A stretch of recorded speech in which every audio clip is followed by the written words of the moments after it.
playing around with this balance here. I think this will wind up better if I do some music today.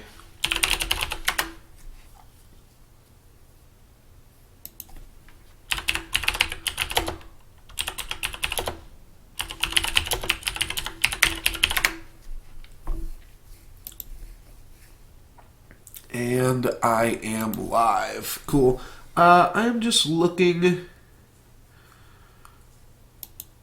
to see if there's any license-free music. It turns out what I used last stream did have some copyright matches, the playlist that I found. This is probably better. No copyright music.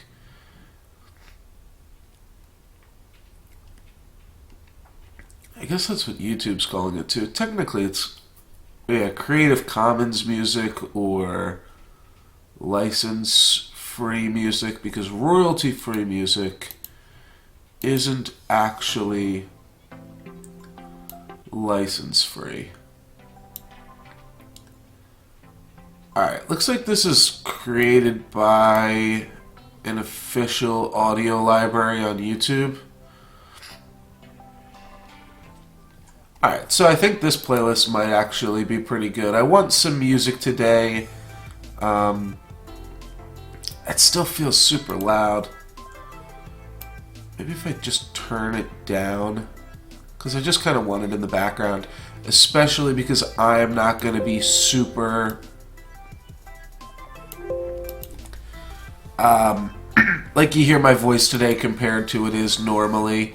I'm just talking a little bit quieter. I'm not going to be as energetic unless some crazy shit happens, of course. In 1 second before I start it up here.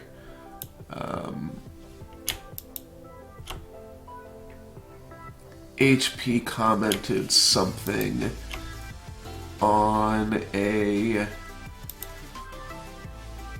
video saying Soulforge isn't quite dead. Yeah, I know Soulforge isn't quite dead, and might do something either with Kaliri's client in the future or just with Soulforge in general. I'm not done with Soulforge either. One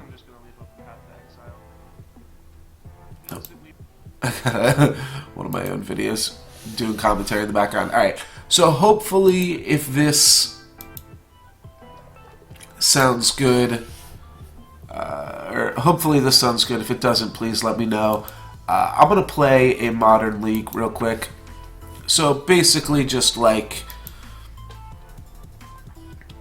I mean, there's a lot of fun things that I can do right now in card games. I'm just a little bit, let me make sure my Quillspike deck actually has 2 Quillspikes in it right now, just to double check.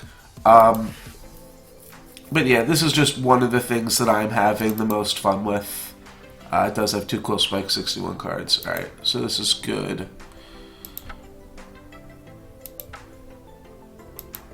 And let's jump in it here. Un'Goro obviously just came out today. So I would be interested in playing some Hearthstone potentially too. This just works good for the time slot when I'm getting like a late start here at 3 o'clock my time. It's going to run me right till about 5:30. So I've liked this option for the past little bit. Yeah, what I'd eventually like to do would be like a Modern League. I guess split it up over multiple days. Have one day where I do like 2 Modern Leagues. Have another day where I do. You know what? Yeah, I think the sound is going to be good. I'm just looking at the levels here on my other screen. Maybe I could just turn this down just a little bit. Might be better. Yeah, maybe have like, so if I stream like 4 days out of the week, one day where it's like 2 Modern Leagues, the other day where I do some Hearthstone runs, and then the other day where it's like split Hearthstone and Eternal. I'm not sure, maybe that just doesn't work. So they are deciding whether to go to 6. I'm going to keep this hand. They have mulligan to 6. Yeah, we're just going to keep this. It's fine against everything. Control, burn, dumb decks. Where it doesn't shine. Okay, it's like a mirror match of sorts, potentially. I think it's more likely our opponent's playing Bant, because that's kind of the flavor of the week right now. And we drew Verdant Catacombs. Okay, so that means it's the 4-color Saheeli deck. Could be something else random. Could be junk still too, with Oath of Nissa. Like if he grabs the Liliana of the Veil here. But we're gonna get some good information here because our opponent's either gonna grab a Saheeli or a Termagoyf or something of the like. Yes, and that is Saheeli Rai. So, for those of you that have not seen this deck yet in Modern, Oath of Nissa lets you... Oh, and he also is running some Anafenzi shenanigans. Is this a combo? No, it's not. Okay. Yeah, nothing great we can do here. We're just gonna put a Voice of Resurgence onto the battlefield for the time being. Our opponent had a mana dude, and we did not, so it's gonna help my opponent significantly. So Oath of Nissa lets you cast Planeswalkers off any colored mana. You also get to draw a card off the top 3 when it comes into play. Saheeli Rai, you pretty much only use it for its -2. It's like a Restoration Angel or a Splinter Twin of sorts. It's more Splinter Twin than Restoration Angel. But yeah, like you can blink Wall of Omens, but the main reason is that there's a combo with it. If you can reset that. Did I just take 2? Oh no, I took 3. That's why. That's why I did black. So there's Eternal Witness. I don't want to just play Eternal Witness. I want to Eternal Witness back this chord. So I guess for right now I'm just playing out Quillspike.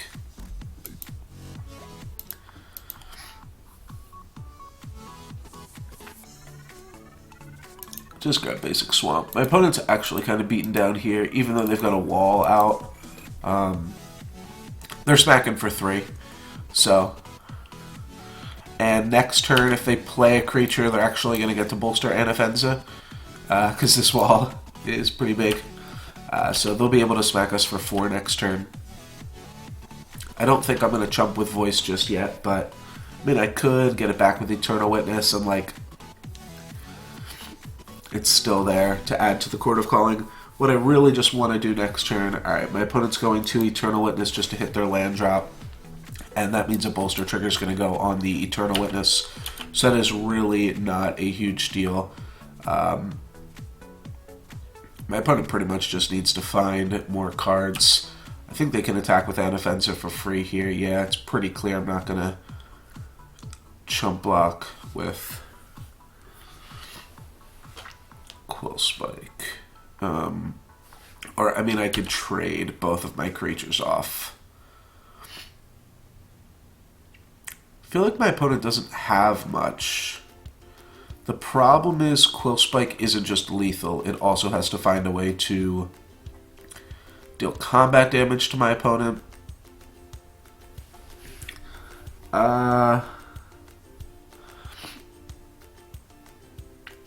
So like I feel like I might just be in a situation where I want to block and then just tutor up like, because this doesn't do anything. Just tutor up Spike Feeder and tutor up Archangel of Thune with my Court of Callings. Yeah, let's go ahead and block.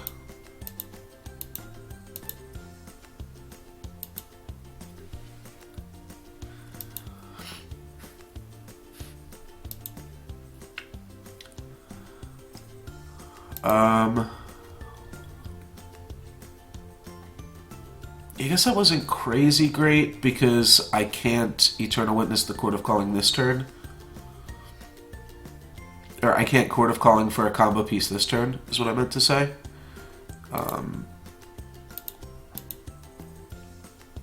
Alright, so my Elemental's not going to be able to block Eternal Witness.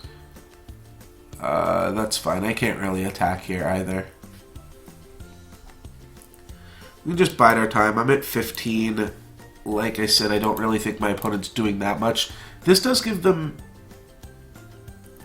Oh, you know what? They're going to play Saheeli, make a copy of Eternal Witness, and get back Anafenza. So this is my first time playing against this deck.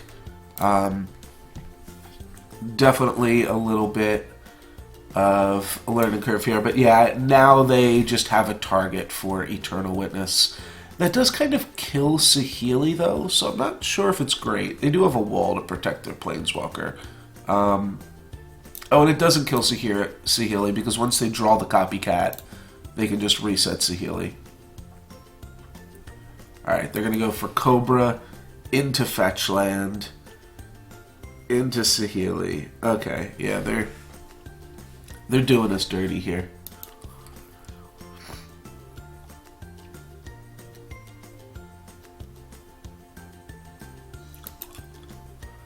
So I get an end step chord for a 2-drop. I'm not convinced that that's even that good. I could get Scavenging Ooze, but I'm not going to be able to get back Anafenza, or exile Anafenza rather. So yeah, this was all pretty terrible on my part. I think I played this pretty poorly.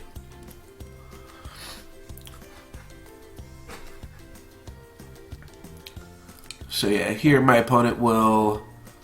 Oh, they're just going to draw a card. Okay. I don't have a Murderous Red Cap, so I can't really punish the Saheeli in that way. They get to swing for 3 with Eternal Witness. So like I could block and then go get a 2-drop, which would be... Scavenging Ooze at this point, because I get a creature that pumps up my elemental token.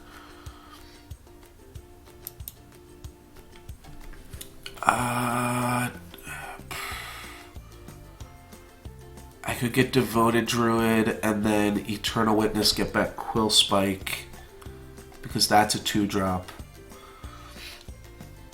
And I'm clearing Eternal Witness off the field here. I don't know exactly why we're waiting for my opponent right now to make a decision. Like, he did keep open a mana, but he could have got a fetch or a Shockland. Maybe he does have Path to Exile. At which point, how am I going to win anyways? Definitely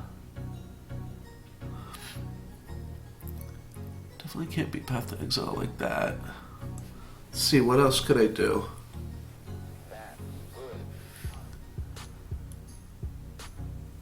Huh.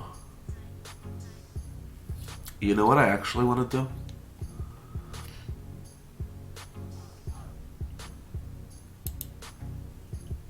Some shit like this.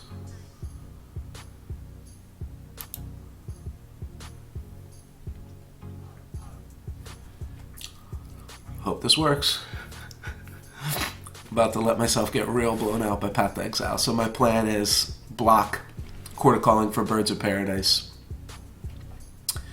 Trade in combat.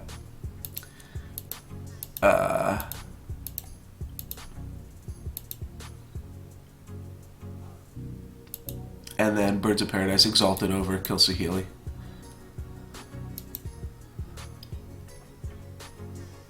I got a Horizon Canopy. I got an Eternal Witness, so I have gas, and this kills Saheeli, right?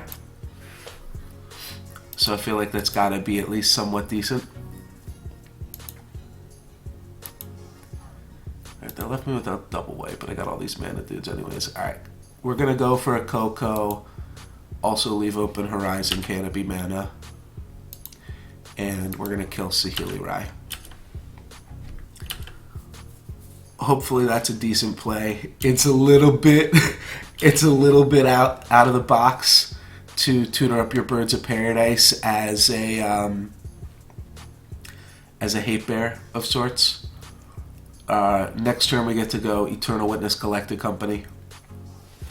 Alright, this is a second Anafenza. So that's another reason for my opponent to trade off Anafenza, is that they just had another one. And as long as this isn't a Saheeli Rai, we doing it. Though even if it is, they're just going to copy Wall of Omens. They'll get some sweet bolster triggers. Some nice bolster action. Okay, it's the Guardian. That's going to let them like bolster Cobra, then blink Wall, and then bolster Cobra again and smash for a little bit. We're going to collect a company in response.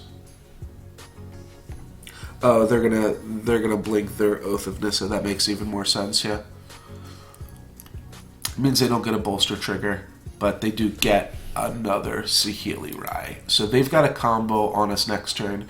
We need to hit a kill spell, or we need to be able to gain infinite life to combat whatever my opponent's doing. So let's look for an infinite life combo.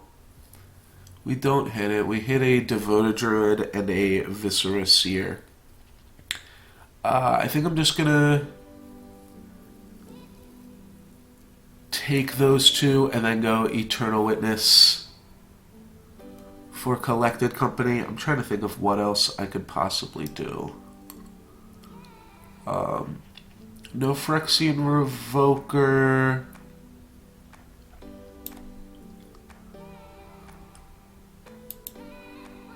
Yeah. Alright. Right, because I can also Chord, but I only have one combo piece in play. Yeah, like Revelark could do some weird things potentially. Oh, I did that on my opponent's. Alright. That's fine.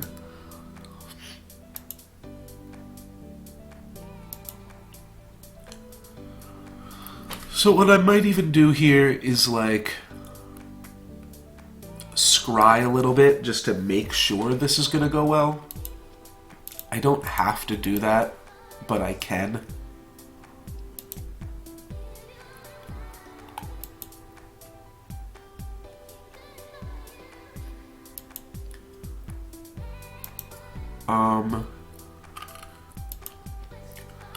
How much mana do we have access to? We've got access to 6 mana.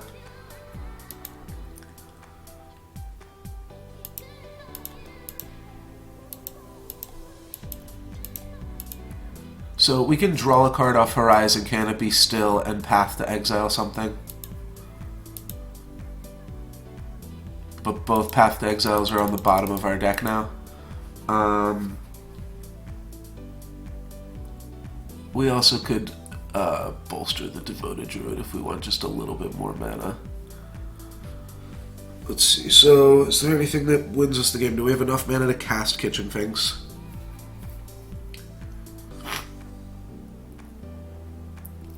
One, two, three, four. No, but we have to use up 2 of that mana.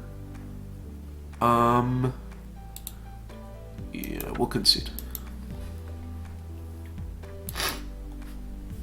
Alright, so clearly something like Abrupt Decay is pretty good. Don't really want Voice. Don't know if I want Fulminator. Qasali Pride Mage seems good. Sin Collector seems bad.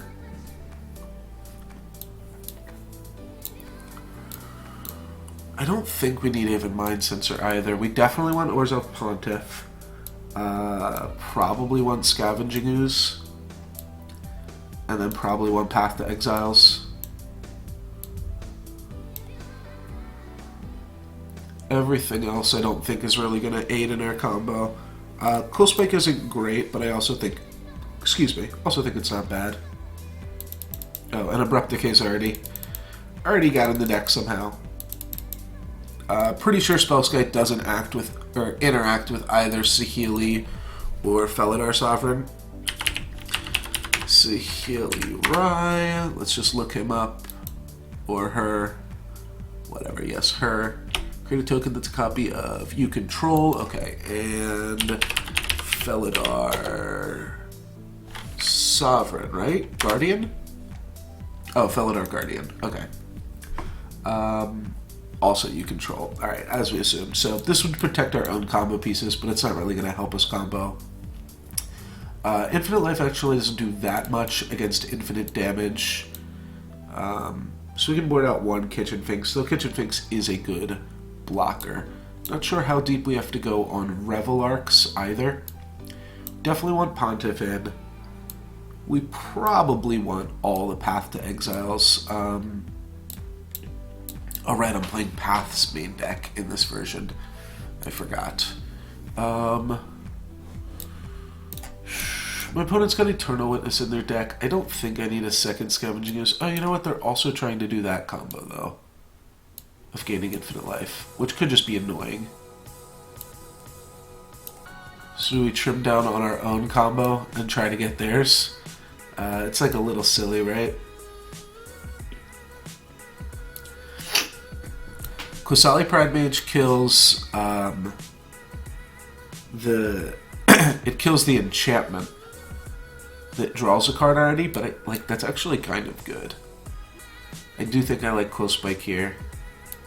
Maybe I just only play one Scavenging Ooze and hope to get there with it. Nah, it's gonna be good. Because we'll need to stop their infinite life combo so that we can deal infinite damage to them, you know?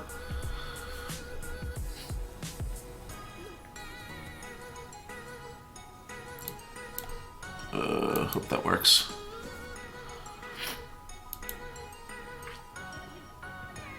Alright, we gotta mulligan this anyways. No idea if our... But you know what we can do? We can view sideboard. Alright, looks like it did work. Our sideboard plan. Alright, they kept 7. We're gonna keep our 6 here. Bottom this for sure. Just kind of all in on this Coco. Keeping a hand that is Birds of Paradise, 2 lands, and a Birthing Pod. I used to love when Birthing Pod was legal. I mean, I'm a huge fan of Birthing Pod, obviously. Maybe it wasn't the healthiest for the format, I'll admit. But, oh, you know what? View sideboard. Okay, no, I did take the Pride Mage out. Cool. I wasn't sure if I boarded into 62 or not. That's kind of cool.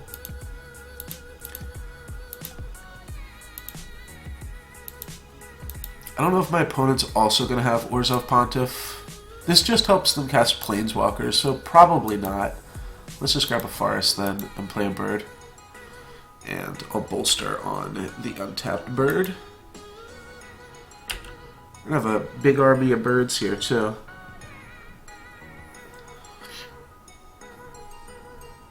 Alright, Lotus Cobra, we have a Path to Exile for that. Don't think I'm going to fire that off just yet, considering my opponent's got some combos over there. Alrighty, let's collect a company, Eternal Witness, any order, and Eternal Witness back that collect a company. Not the best, but not the worst either. It's kind of a free roll. We get a bolster trigger out of it. And let's just throw bolster on the Ewit. I think I'm fine trading this in.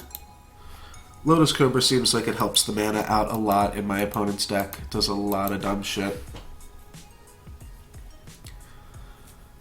They can play a Saheeli here off a tap land, which that wouldn't be any good, but they could play fetch land. I'm trying to think of like the craziest thing they could do.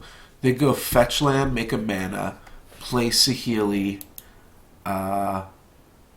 make a copy of Lotus Cobra, crack the fetch land, get 3 mana. No, that's not quite enough. Alright, they're just going to go for a Guardian and blink their oath. So now we can just keep open Path to Exile mana if we draw a land. If we don't draw land, we're going to be telegraphing our Path to Exile pretty hard here, which is a little bit unlucky. But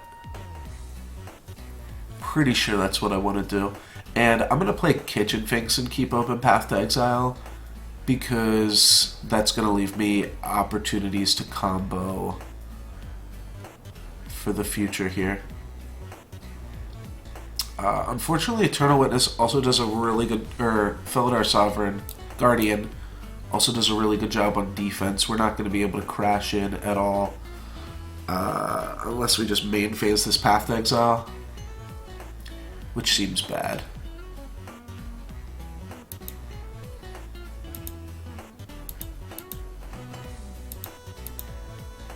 I'm just going to do it like this, just to play it safe. Yield to our Kitchen Finks, and then yeah, it auto goes there. I think this attack's fine. They might trade with Anafenza now, which I think I'd still be fine with. We put our opponent to 9 here, which is just a lot of pressure.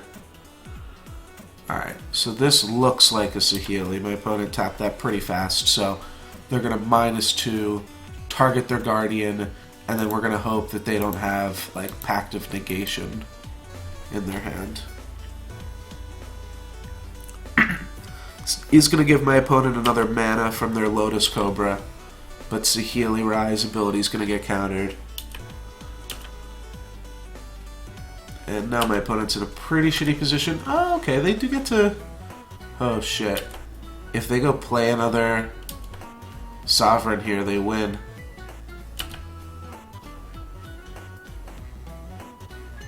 Oh. Yeah, they have it.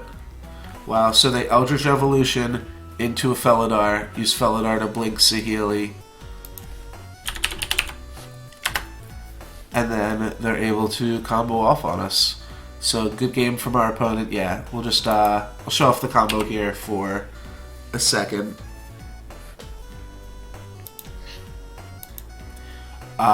So yeah, they use Saheeli to blink this, and then Saheeli just gets to make another token copy with haste, and then they get to beat us down with it. So pretty sweet stuff, and good line from my opponent. Also, they were using Eldritch Evolution, which is a sweet card. Turn their Lotus Cobra into a Saheeli. Pretty nice. If we had Pathed Lotus Cobra, like on their upkeep,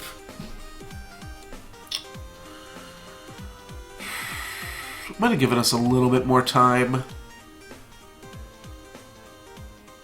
but then we wouldn't have been developing anything on our turn. So tough call to make there, but sweet deck to lose to.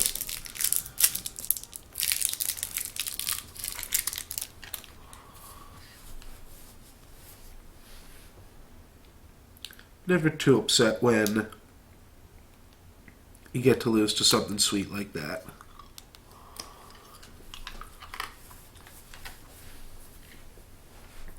Yeah, I didn't think about Eldritch Evolution in that deck, but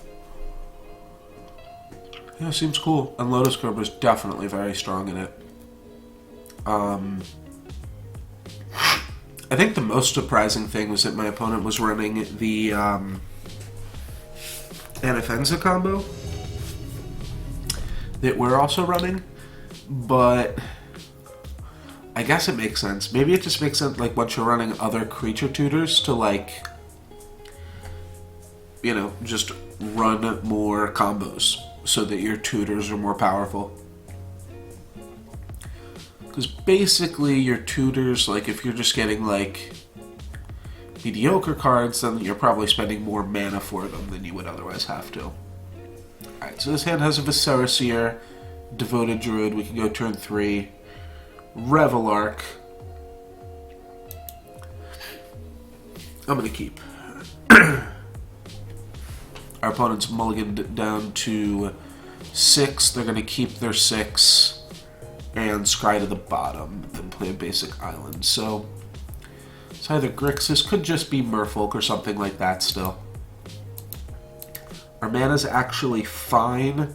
We get a little punished if, like, you know, our opponent starts spreading seizing us when we look for basics, but this hand looks fine enough that I don't think I'm going to have to. Yeah, it looks like it is Merfolk. Alrighty. Well, we've got Quillspike Devoted Druid. Can't say I hate that.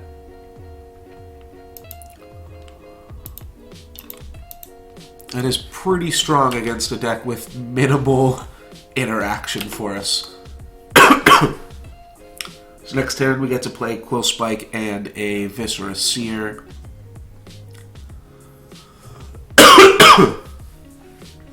Alright, Marrow Reejery. That'll start tapping stuff down, but not a huge deal. Throat's hurting me a little bit. Decided to eat a mint rather than a cough drop just there. I don't know. It's not working out super well for me.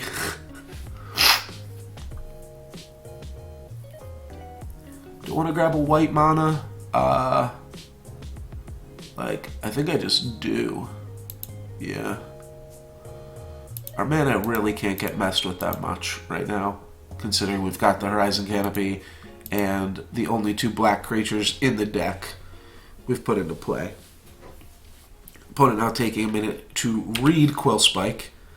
I'm going to F6 here, but now I've got a lot of abilities, so I'm not going to be able to F6 anymore. You know what? I'm actually going to undo that turn off my auto yields real quick, just in case my opponent's running a gut shot. I think they would have already used it, but they're definitely taking a while to think right now, so a little bit afraid of something like gut shot, which would just like kill my Quillspike when there's no reason for it to do so.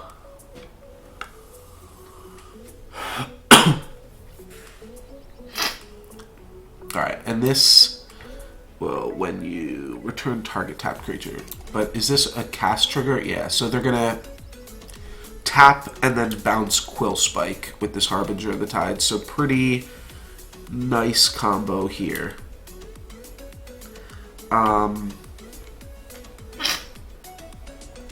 What's interesting is that I can just sacrifice it, but that can't be better. No, it's not.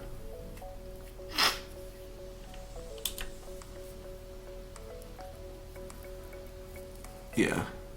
I could have sacrificed the Quillspike there in response because I do have Revelark to get it back. My opponent's got some big monsters here. I'm going to chump block a Mutavault because that thing is huge. I think my opponent's actually got me pretty well off on the ropes here.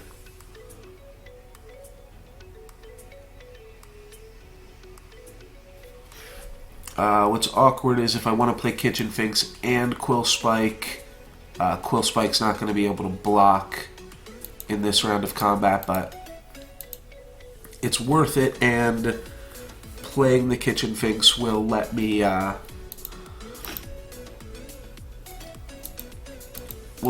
gain 1 more life point than I would normally otherwise have, and it also potentially lets me gain more life points if my opponent, like, spreading seizes me. Well, if they spreading seize me, I think I'm just dead, actually. No, because I can block this Lord. Kitchen Finks may just stop some attacks from my opponent. We'll see. Opponent's got a lot of mana. So they need 2... I mean, they need another Lord, essentially. If they go spreading seize into Lord, it's obviously pretty terrible for us. But if they don't have a Lord, this can't attack. This probably isn't going to attack, and I would be willing to double block a Harbinger of the Tides, considering I've got Quillspike to reset my Kitchen Finks. Alright, Silvergill, look for Lord. And Silvergill is going to reveal a Master of Waves, which is an irrelevant card mostly. But, oh right, it does let them tap Kitchen Finks.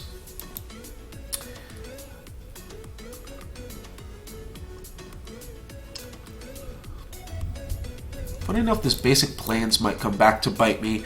I can gain a lot of life points here by using Quillspike combo in conjunction with this Kitchen Finks. So essentially you just sacrifice Kitchen Finks to Viscera Seer and then eat the combo. It's a very slow combo and not infinite, but this is an infinite combo. The question is, are we going to be able to survive combat this turn? That answers a definite no, right? Yeah, 7 plus 7. So if I gain 2 life, I go to 11. Then if I block 3... No, I'm going to have to chump block 2 different creatures. If they're just sending in the 4/4s, this is good. But once they send in that guy, things get really hairy. So...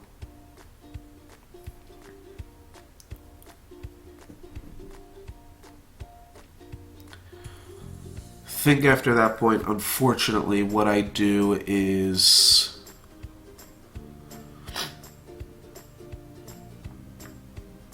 sacrifice Kitchen Finks to Viscera Seer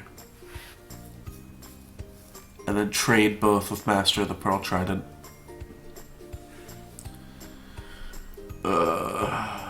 Yeah, I don't see any other play that gets me out of this.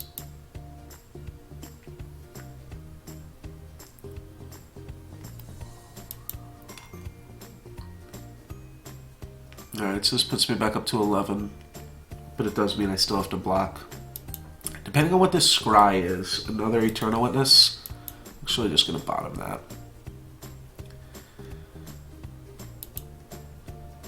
Alright. Let's double block. I could just single block with the Viscera Seer, which lets me keep the Kitchen Finks around, but this is going to... It's really close either way. He trades off with both of my guys. Quillspike is going to trade for Silvergill Adept. Birds of Paradise can chump block something.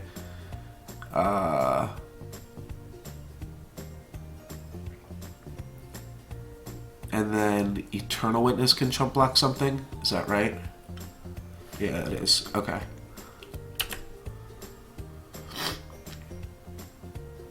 Oh, and Viscera Seer. I'll be able to get back Viscera Seer here, which can also chump block something. Alright, I think I'm actually fine then. Obviously, if my opponent just doesn't block at all because they don't understand the combo, I also win.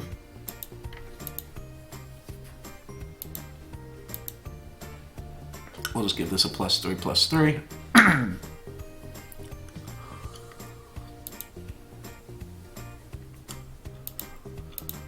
So replay bird, or not replay, but play for the first time a bird. Play an Eternal Witness, which does lose us a life point, which would have been awkward, except we're also going to get back a Viscera Seer chump blocker.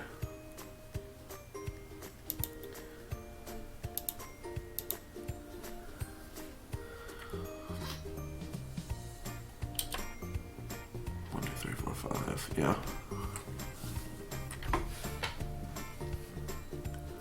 So my opponent has 3 attackers, we've got 3 blockers. They have to play a Merfolk that isn't Master of the Waves. Oh, another island does let them just play Master. Tap down one of my creatures and then attack me for lethal. Alright, so they have it. They're going to Vapor Snag. That's also lethal. Yep.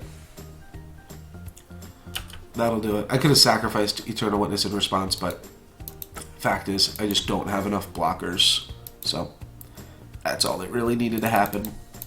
That was a little... I don't know. Always feels embarrassing to lose to Merfolk. I think our hand and draw were like, okay, but just wasn't quite enough. Definitely don't want Spellskite. Don't think I want Scavenge Goose. The questions are Qasali Pride Mage, Voice of Resurgence, Fulminator Mage, Orzhov Pontiff, and Sin Collector. Definitely don't want anything else. I mean, the deck definitely is an Aether Vial deck, right? But card isn't super important to the deck. I also don't think Voice is, like, even super needed. We're going to do, like, our burn plan, pretty much. But just a little bit different. This is sometimes a good card, so I'm going to keep it in. And I don't want Sin Collector, but I think I'd actually just rather have Fulminator Mage. There's two things Fulminator does, which are both kind of interesting. First one, pretty basic. You blow up a Mutavault. Did I click Keep by accident? Oh, that's horrible. Oh, that's so horrible. I just accidentally clicked Keep. What confuses me about it, and you'll notice if you watch me, I always, like, take the time to pause and read what both of those options are. So what do you guys say keep or mulligan? Or do you guys say mulligan or keep? You say keep or mulligan. And they put it in the opposite fucking order. Which, you know, it's on me. Totally. 100%. I'm going to take a bunch of damage here. But because they put it in that order, I'm like, alright, well, keep has got to be the first one, and mulligan's got to be the second one. And if I'm not, like, fully paying attention to it, I've definitely been known to mess that up from time to time. So we went to 15 there to play out our Anafenza, which is a little bit low. But what we do have going for us is 2 spot removal spells in our hand. His hand can definitely get messed with, though, on the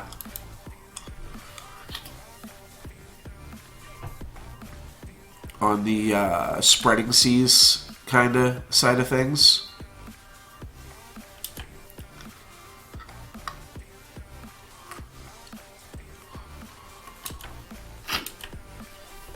I'm almost willing to path my own Anafenza, though, to be honest.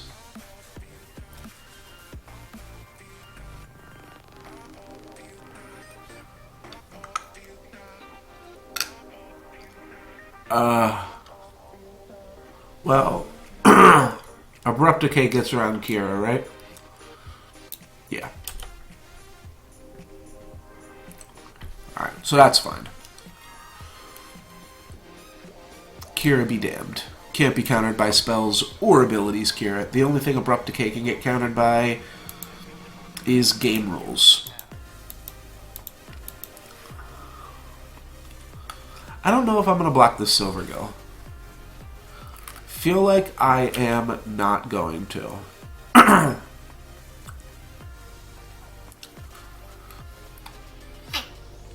Don't mind that my opponent does not attack into it, but yeah, I don't think I like super wanted to block there either.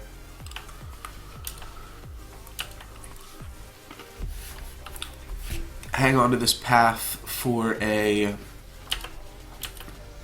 Master of some variety. My opponent revealed a Master of the Pearl Trident already. And there she is. And there's a Spreading Seas.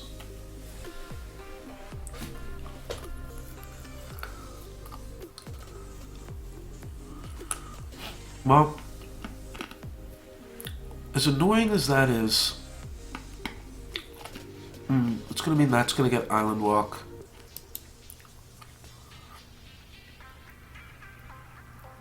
Alright, let's just make the play that keeps us in the game the longest. We're going to path to exile Master of the Pearl Trident, and then we're going to trade with Silvergill.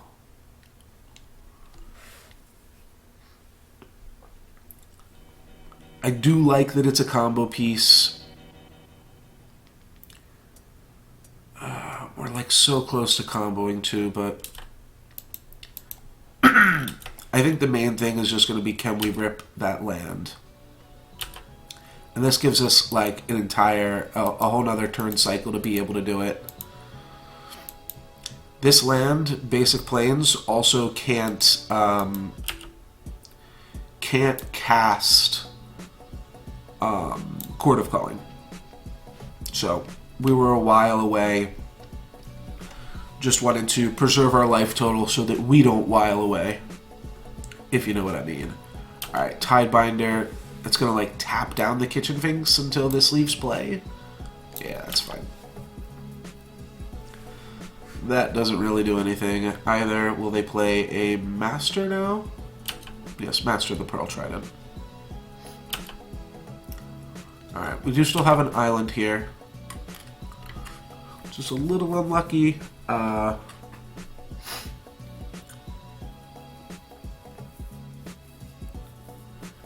Pretty sure here I just go for an end step Coco. If it... Oh, that might not be true. So the other play I could do would be Eternal Witness, get back Path to Exile. Then my opponent doesn't have any good attacks. Alright, let's do that.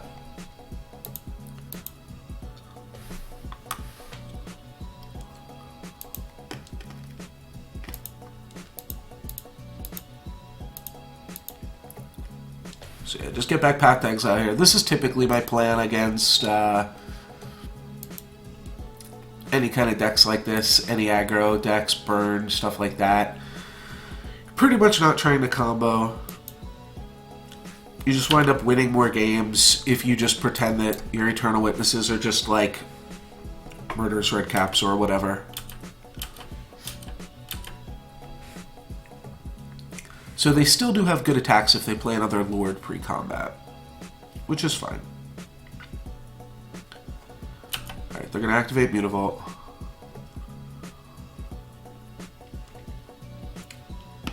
Not sure what they have. They just saw me take this Path to Exile back.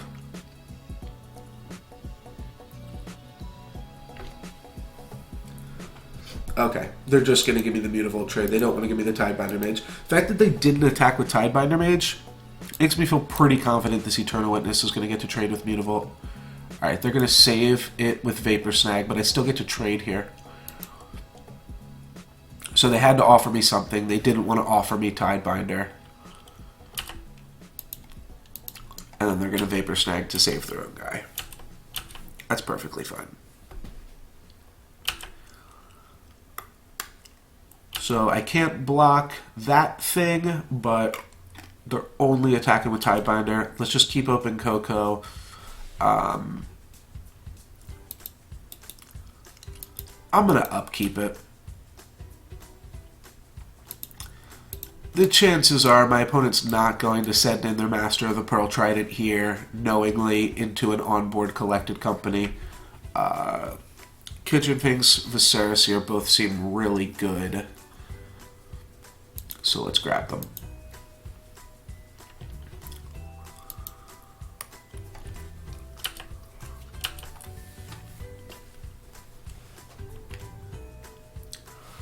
Alright, we can take off this auto yield now. Alright, they're gonna... Well, no, they just top decked that, so they don't have anything else. They definitely just drew Mirror Regery, or that would have been in play already. I think? No, they're gonna cast a Harbinger of the Tides, which they were holding on to. Okay. I guess holding on to Harbinger of the Tides makes some sense here. I think I'm going to sacrifice it in response to them trying to bounce it.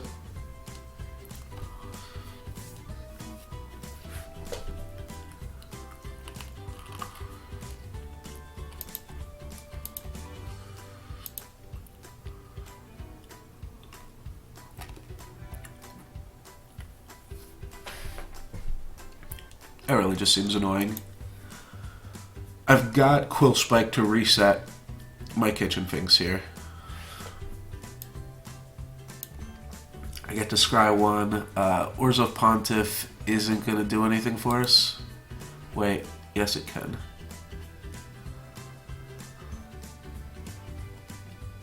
If I can clear their lord... Alright, let's keep it on top.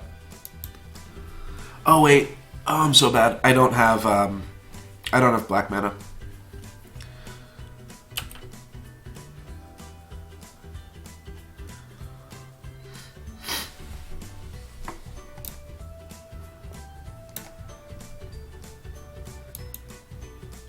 So if they attack with their lords...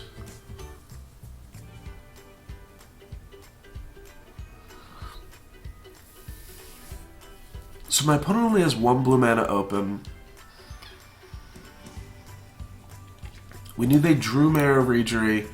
Last card in their hand is either another Harbinger of Tides or another Vapor Snag.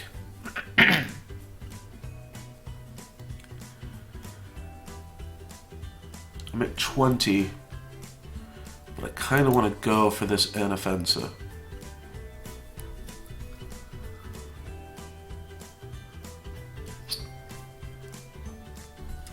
I think I'm safe to do it. My opponent already used 1 Vapor Stag. So my other play would be either double block Master with 2 combo pieces, or double block Master with 2 Kitchen Finks.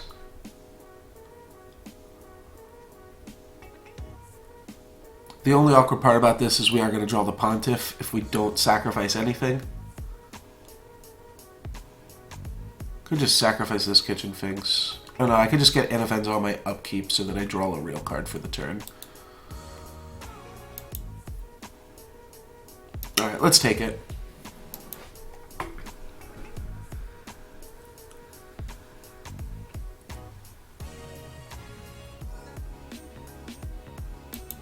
Alright.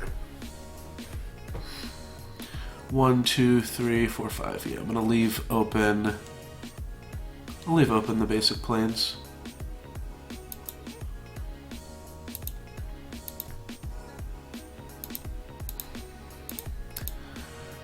Alright, a little bit unorthodox here. X equals 2.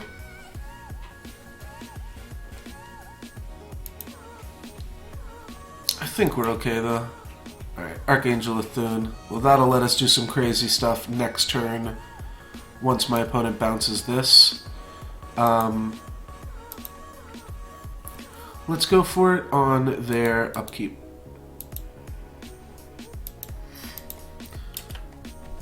Actually, what a chance they could have like a Cyclonic Rift or something like that. Let's just go for it now.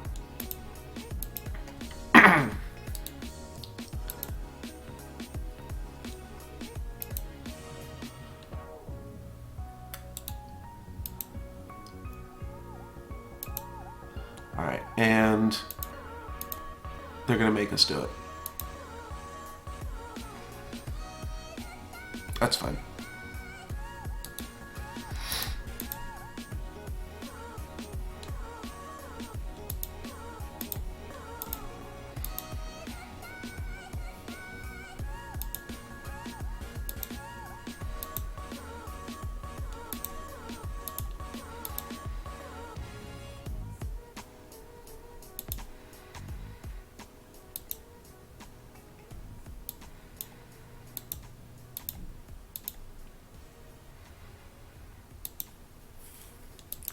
I'm just gonna go up to like 30.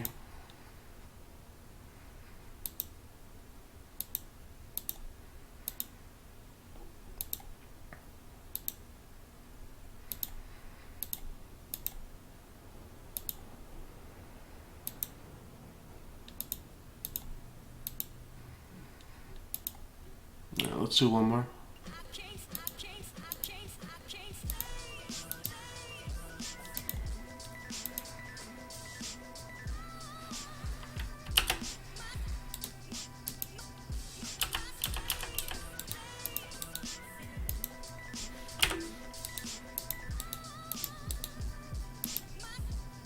Okay, they decided to concede to that. Interesting. Okay, so they didn't fully make me play it out. I appreciate that. They did make me play it out for a little bit there. I think I want to keep rolling with the same thing. Same idea. Chord of Calling is a little bit slow. We did see Spreading Seas, so that's like a potential reason to Pride Mage. And you can Pride Mage pre-Spreading Seas. It also opens up your ability to block again. And it's tutorable, but we're not really trying to tutor. We'd probably be boarding out our last Chord of Calling to even make this possible. So the idea of having a tutorable target kind of decreases when you board out your last tutor. Oh, I don't need Scavenging Ooze in the deck at all, though. I mean, he gains some life, but my opponent doesn't use their graveyard at all. Voice of Resurgence is a fine blocker. It's a better blocker than Anafenza would have been. However, being able to double as a combo piece late game is fine. So what do we have here? A land, death, spell, a really expensive card. Yeah, we have like a mediocre sideboard card, a good card, and then a card that we'd want to board out, and another really mediocre card. So they kept 7. Let's mulligan down to 6. This hand is a lot better. Do I want a Chord of Calling? Well, got 2 combo pieces. I think we can win with a combo this game.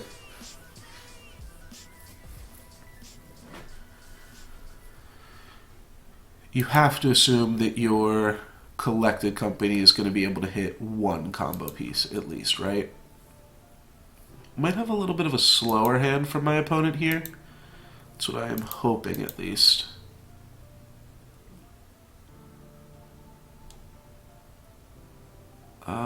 Sure.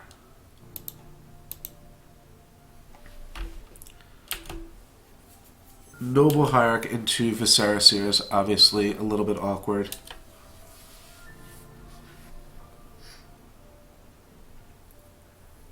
We might just draw Qasali Pride Mage next turn. I forget if I boarded it in, to be honest. I'm pretty sure I did, right? Yeah, I boarded out the Scavenging Ooze. So maybe we will just draw Pride Mate here.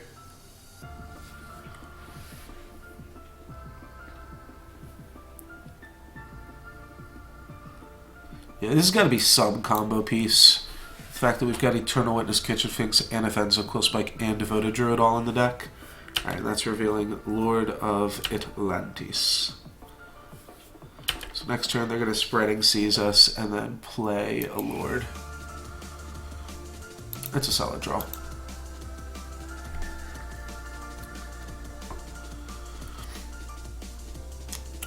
Do do do do. Do, do, do, do, do, do.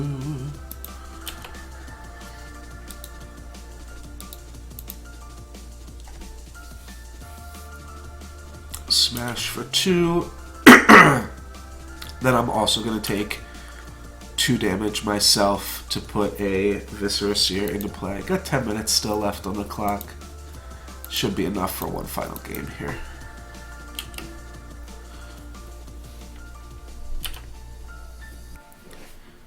Next turn I get to Coco, and then how much? Yeah, it's going to be a Spreading Seas on the Godless Shrine, like we predicted. Doesn't matter too much here. Our mana's actually fine this game, other than the fact that it cost us 4 points of damage, but 4 points isn't that much in the long haul. Means my opponent's still got to do 16 of them.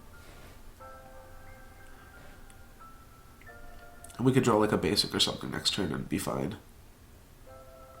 Okay, that's a little bit annoying. It just means that we're going to Coco next turn and not have anything else. But it means our opponent doesn't get to attack. Yeah, because I would definitely snap off that block with Viscera Seer.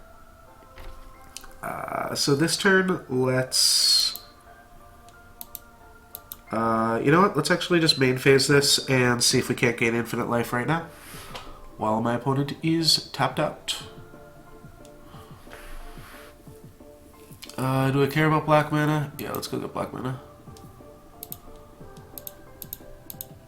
considering we boarded in a Fulminator Mage.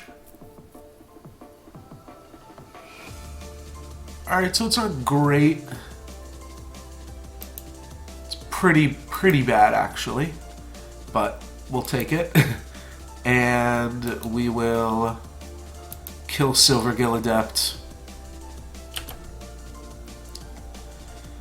And my opponent's going to play Lord of Atlantis next turn, so we're pretty free to just crash in for 2 here into their 1/1.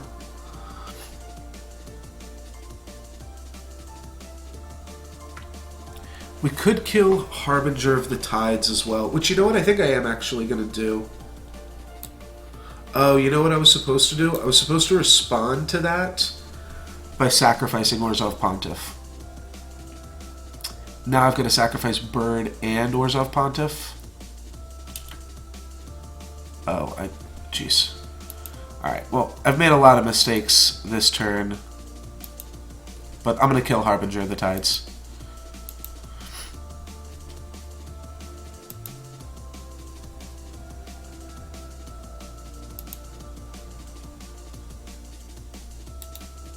Bottom.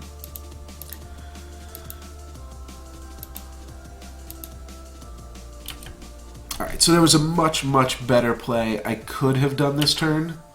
But it is important in Magic sometimes to just, okay, you made a mistake. Don't let that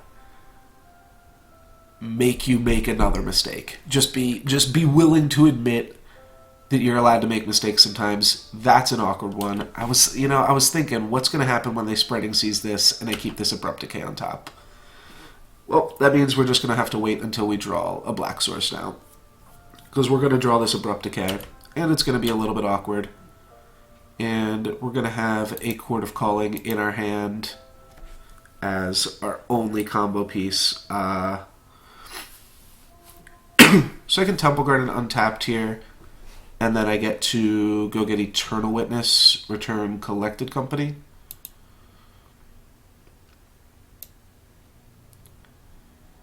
Yes. Alright, let's just do that.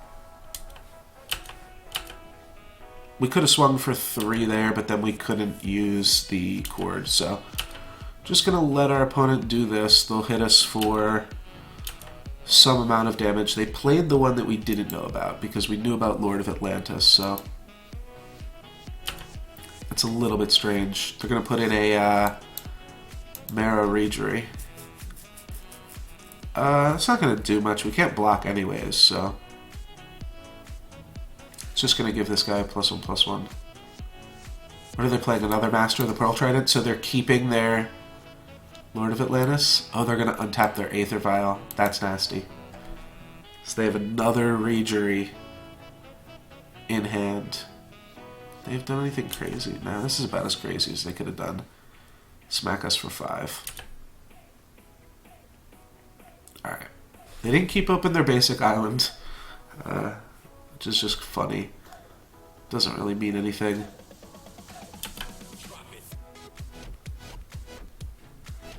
Drop it. Alright, yeah, we're just going to end a turn.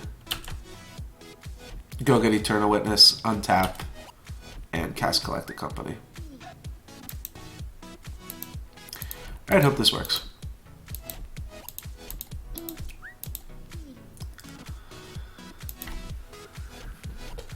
What else? What else could we do? Fulminator Mage, a little too late. Spike Feeder, hope to get nothing because we only have 1 cord in the deck. Yeah. Alright, yeah, this is pretty straightforward. Let's get Eternal Witness. Let's get Collected Company.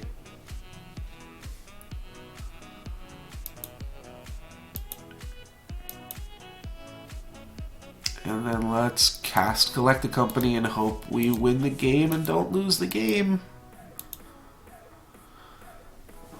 But have to get pretty lucky here. Yeah, Kitchen Finks, Spike Feeder.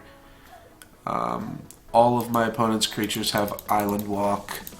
So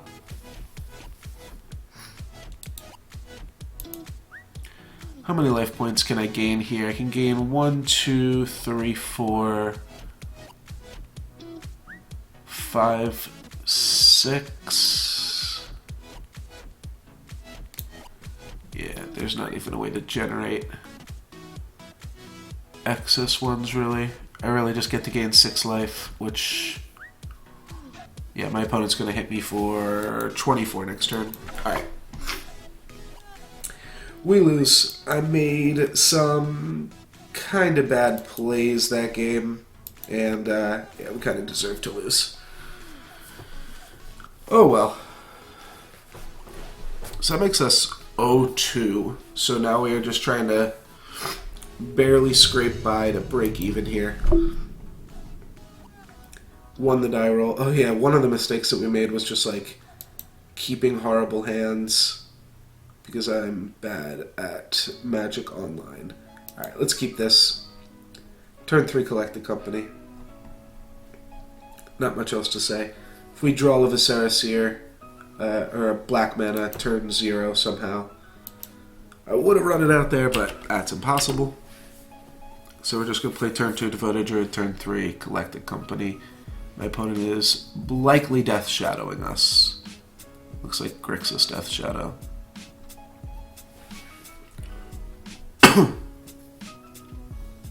Huh. Does that change anything? Probably not. Does mean Scavenging Ooze is going to be like super important coming up here. But yeah, if this gets Fatal Pushed or Bolted or something like that, that's fine. Alright, they're just Thought Scouring, so they might be playing a big Delving creature here. Garmag Angler or Tassiger. Won't really mind that. Yeah, they're just digging. They cannot yet play a Death Shadow. Well, now they can play a 3/3 Death Shadow. Pretty crazy how quick this deck can go off. I guess it's a double Street Wraith draw. And what is it, a Delve creature or a Death Shadow? It is a 3/3 Death Shadow. We kind of want to put the Horizon Canopy into play just so that we can Anafensa like as soon as we can. I also see an argument for just like starting to eat their creatures with Scavenging Ooze. I can play Scavenging Ooze, eat 2 creatures, immediately it's out of Lightning Bolt range. I do think I just want to get the Horizon Canopy into play faster though too. So I don't mind taking some more damage.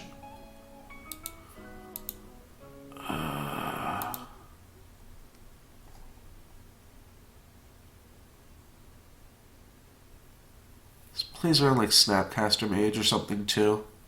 And plays around Lightning Bolt on it. Alright, let's do it.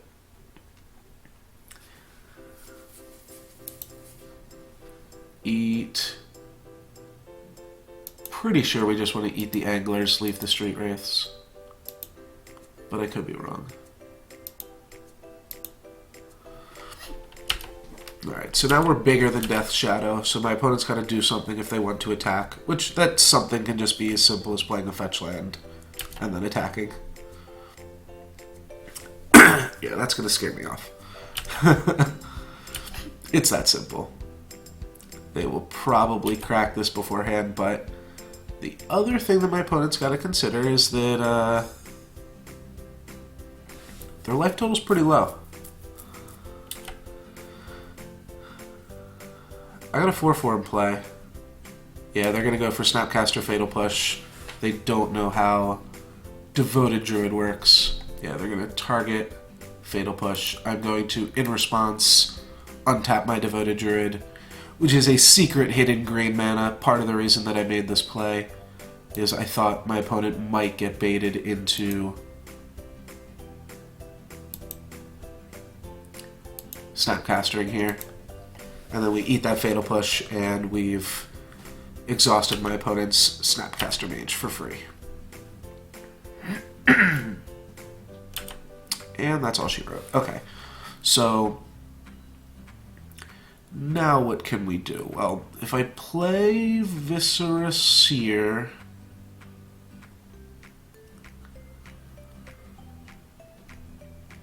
maybe I can catch my opponent off guard and hit him for lethal.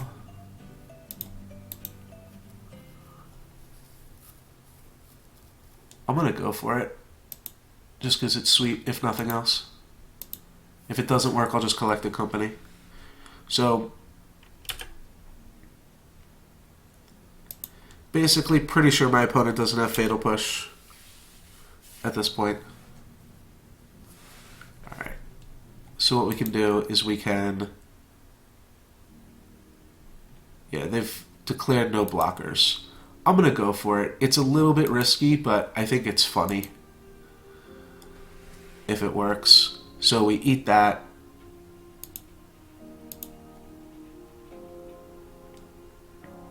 I shouldn't have done it like that. I should have just scryed both of them. Yes.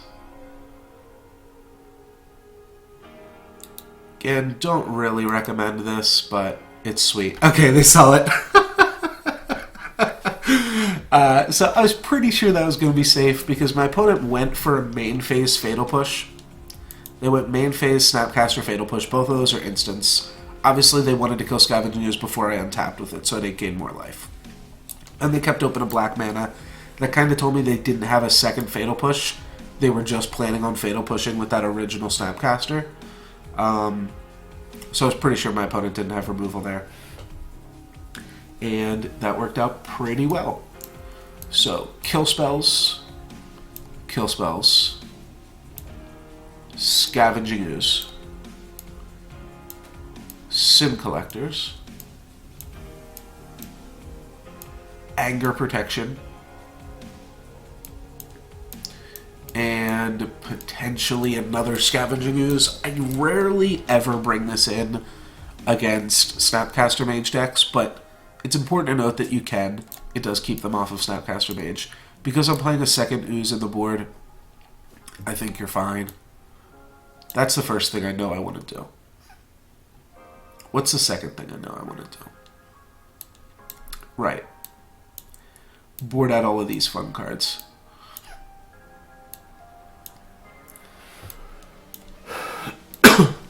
Probably board out all of that.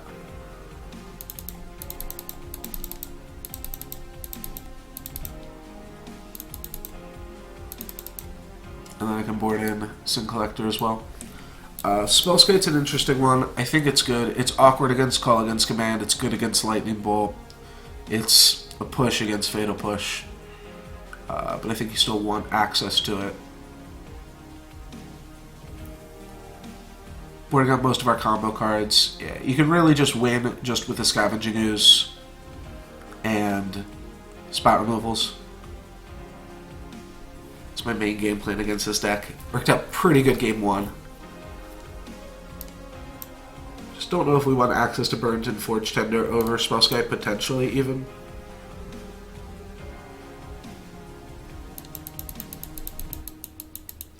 Yeah, I think I like that. I don't think the meta has evolved totally to respect this deck yet, but it should, and once it does, like, at my local Modern tournaments, everybody's got Anger Their Gods in the board, so I'm almost ready to go up to a second Burnt and Forge Tender, but just when you're playing against randoms, you don't totally know if people are going to be packing the hate for you. I could have boarded out a Court of Calling now that I'm looking at this hand longer. This is fun. This hand's actually really good, especially after drawing that Noble Hierarch.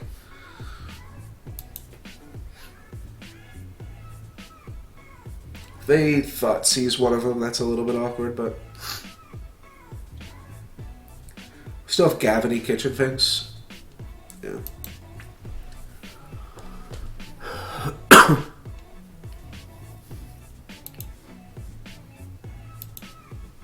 Opponents might be a little bit miffed to see a Noble Hierarch here.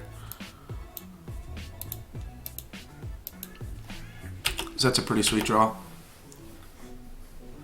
I'm like super far behind on cards right now, but that's brutal.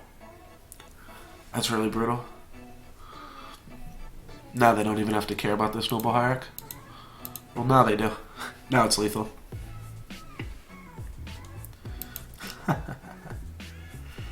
This guy's gonna get pushed, man. Yeah. They might even let me hit them for a little bit more damage here, but it's getting pushed or bolted real quick.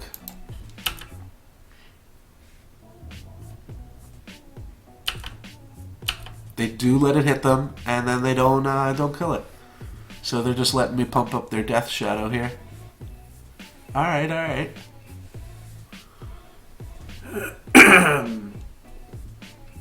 Alright, I pumped up their Death Shadow a little bit. Did you a favor. And they're going to play 2 Death Shadows. That's fine. That's an unlucky draw at this point. Okay. That's too many. I don't know why I didn't crack this end of turn. Wait, that was really bad. Oh, why did I do that? I have no idea why I did that. Just wasn't paying attention.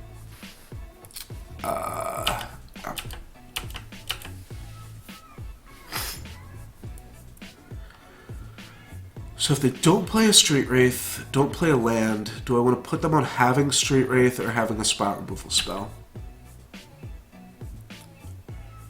It's got to be a 1 or 2 mana spot removal spell. You know what? I'm far enough behind this game. I'm going to go for it. Wait, that's not even good enough. What am I talking about? Alright. And they're going to lightning bolt themselves? Yeah. Cool.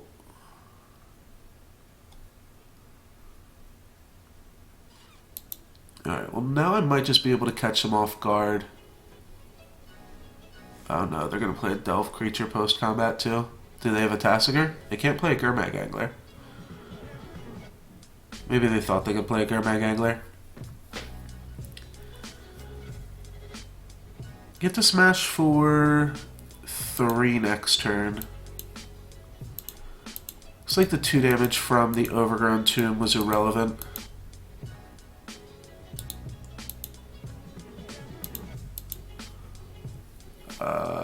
It can definitely wind up becoming relevant.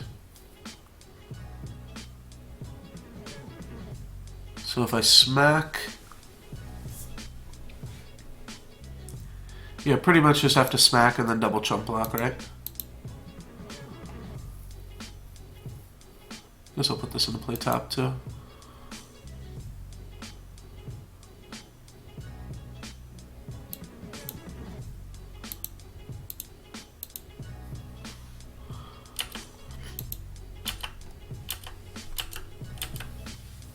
I'm not sure what what outs I really have here. Kind of Kitchen Finks-esque shit. Alright, they definitely have no removal now, or they would have just killed one of these guys.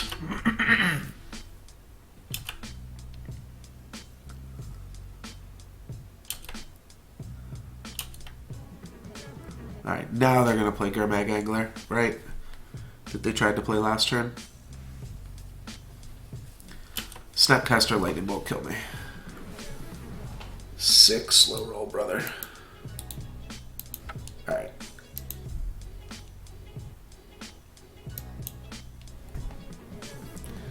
Scavenging Ooze again, really good. Spot removal, really good. I mean, we just mulliganed and then got our hand double thought seized. Mulled to 5. Then our opponent had two thought seizes. Yeah, Thoughtseize is really good at or discard in general is really good against punishing mulligans. Better against some decks than others, but yeah, discard can be super duper punishing against a mulligan hand. We will play first. We will keep this hand. They've got a Thoughtseize, our collected company. then we'll just be playing off the top of the deck, but we do have an Abrupt Decay this time. I mean, if they have the same hand as last time, we also only drew mana dudes, which is kind of awkward too. Last game, I mean. This game, it doesn't matter. Yes, and let's run out of Bird, actually. This way, if they Fatal Push it, I still have access to Noble Hierarch, because Noble's better, so they might just be running the turn 1 Fatal Push play.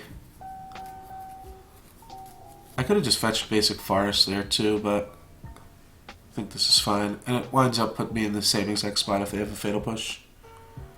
You got a Thoughtseize, so Collected Company is goodbye. Alrighty. Well, that's awkward.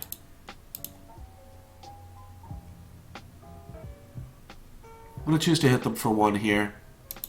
Can be awkward against these Death Shadow decks to hit them for damage early on. I still haven't figured out the happy medium of if I like to hit them for damage or not, but I think I do. It's not like they're going to choose not to play their Street Wraiths or some shit like that. They just had a Thought Scour though that turn. Or wait, what happened? Are we on their main phase? Yeah, they main phase Thought Scoured, okay. Because I was going to say, they used their mana to Thoughtseize us.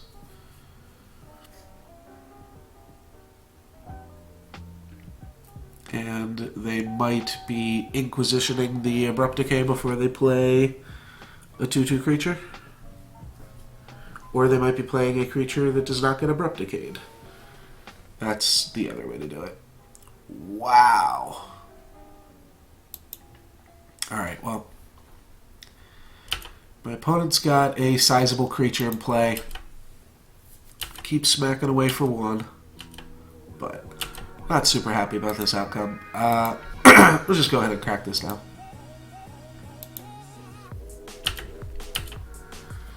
They kept the Thoughtseize in their graveyard in case they want to Snapcaster, take my Abrupt Decay.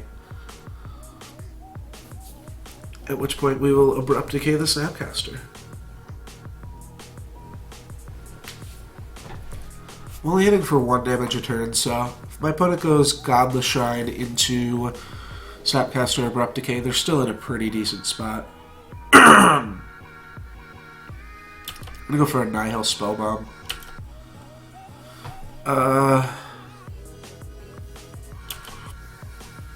This one's fine. If they tap out at any point, I'll decay it, but otherwise I'm just going to let them keep it there.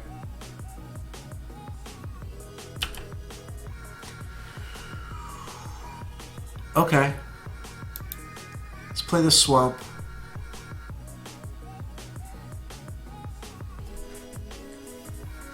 I think I just want to keep getting in, honestly. So I probably should have not played the Swamp to play around Culligan's Command. Where is this Fatal Push going? At the Noble Hierarch? Okay.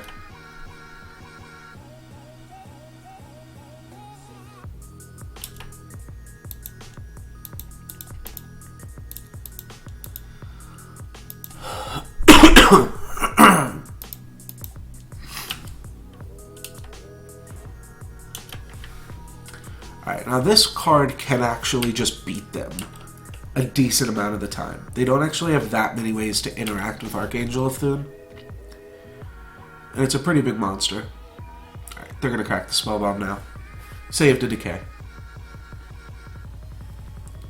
I should have kept this Swamp in my hand though to play around Culligan's Command. That point still stands. They can start activating Tasigur, but they're dead in 2 turns. So they can activate Tasigur this turn. I will give them back a Nihil Spellbomb because they needed to target themselves with the Spellbomb in order to prevent that. Actually, I'd give them, like, Thoughtseize at this point in the game.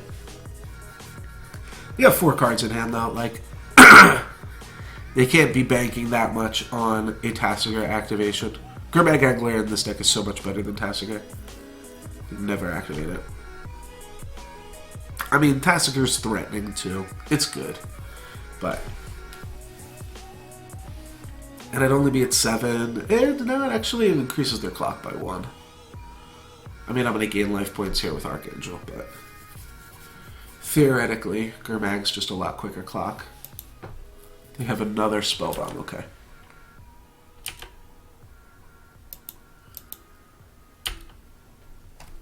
Oh, I took 3 damage for my own stuff. Yeah. 17 and they've hit me for 12. Or no, this doesn't make any sense. 17 and they hit me for 8. Right. Okay, and then Liliana is going to kill a bird and tick up. Alright, well Liliana is going to eat an Abrupt Decay. Oh, they're gonna stun my Archangel. Okay. Let's decay this, I think.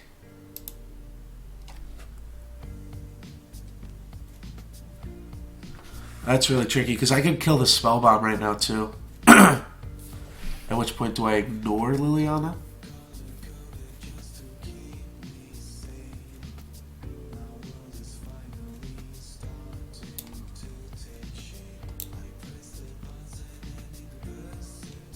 Like, Spellbomb is just another card off the top. Alright, let's do this. It's weird, right? But maybe it's okay.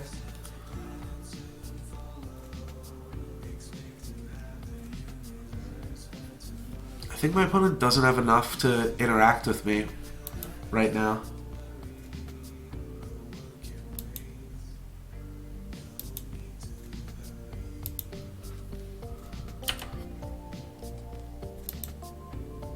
And we're going to attack them.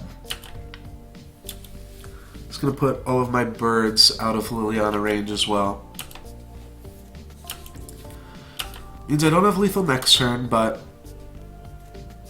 I'll get lethal soon after that. And if they can't draw a removal spell for Archangel, they can't win. Liliana's not going to win them the game. An extra card off the top of the deck could win them the game. As crazy as that sounds. Alright, they're going to shrink Archangel again. It was a -7. I'm not going to worry about it. Famous last words, right? Alright, pre-combat bird.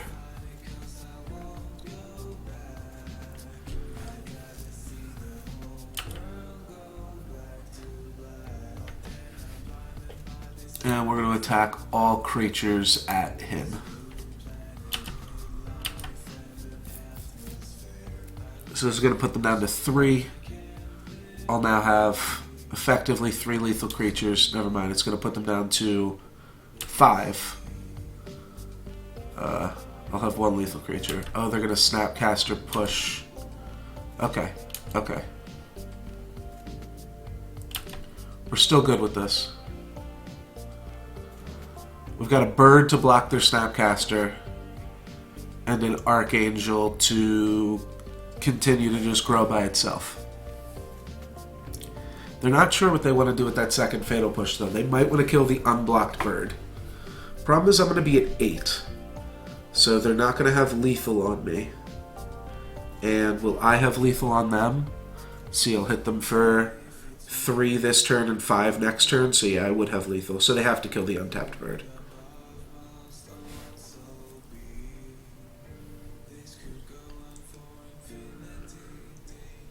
I could get punished here. The other thing my opponent could have done... Oh, well now I've got lethal next turn. Not sure my opponent did the math right there. So what I would have liked to see my opponent do would have been push this and then attack with Snapcaster. I'd block and trade, and then they reanimate, get the push, and... Oh, I guess I wouldn't have been able to do anything with that push. Never mind. I don't know what I'm talking about. I'm just making some flyers and attacking my opponent. They needed to hit something good here. Like that Lingering Souls. They're actually not showing that much red mana this game. Not that we need to sideboard again. Alright, there's some more red mana.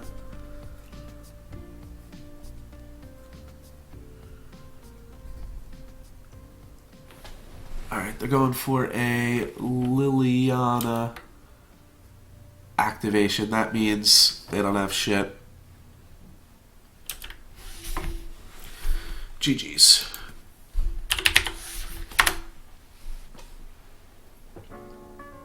Cool. Alright, beat some Grixis Death Shadow stuff. I think that's like a reasonable matchup. Kitchen Finks is generally pretty good against Grixis. They don't have Path to Exile or many ways to combat it. I think the White Splash is just for Lingering Souls. It could be for Path to Exile or something like that too. But yeah, Nihil Spellbomb is their main way to interact with it. And it's not great. Not that we won that game because of Kitchen Finks. You do see why I love Archangel of Thune against that deck, though. A lot of people just aren't packing answers to Archangel of Thune right now. I'm not sure if in the past, like, 2 months, if I've ever gotten my Archangel of Thune killed. I don't want to jinx it, as I draw Archangel of Thune right now. But I feel somewhat confident saying that. They kept 7, we'll keep 7. Seems fair. Martyr proc. Well, you know what? That I can deal with. Especially if they don't have the proc. But even, actually, if they do have the proc, we do want them to be Martyr proc, actually. I don't know what I'm saying. Wait, did I just pay 2 life? Oh, gosh.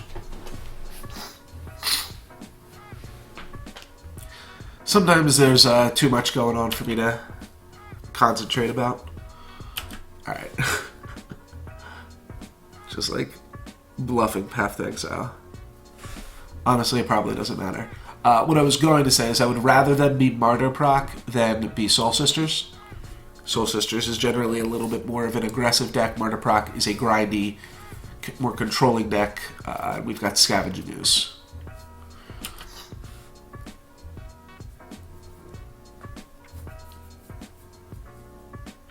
Let's see. I believe now they're going to sacrifice it. Alright.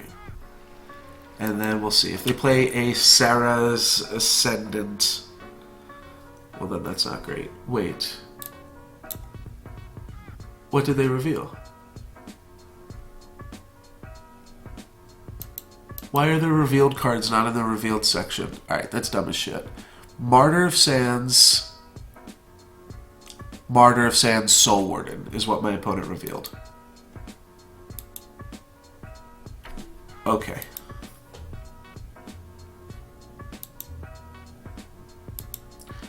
So gaining infinite life also gains my opponent infinite life. Worth noting. Whereas a Pontiff is pretty good. Typically this deck will play Honor of the Pure though as well. Alright. Martyr. No, squad up. That's sweet. Alright, so now their hand is squad.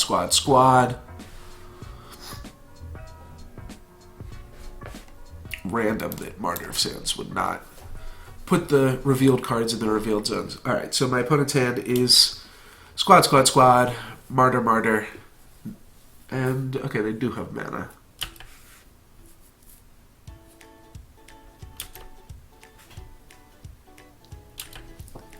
But all we need to do is combo and we win. I think I'm okay with just collecting company next turn.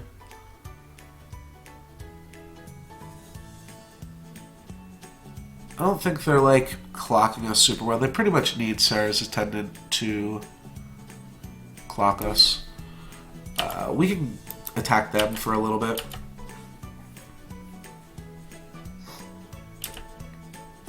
We're going to gain them those life points right back, and they have so many life points with Martyr.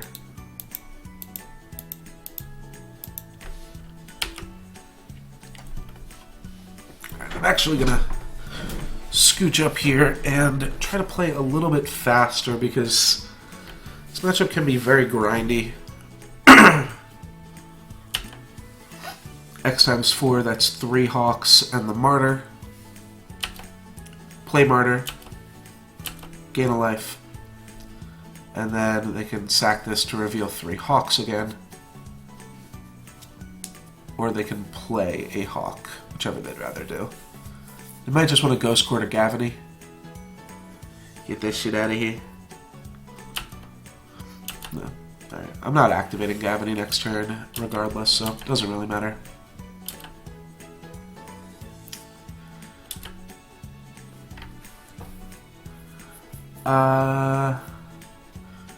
Yeah, they're keeping Path to Exile secret if they have it in hand. Which is pretty reasonable.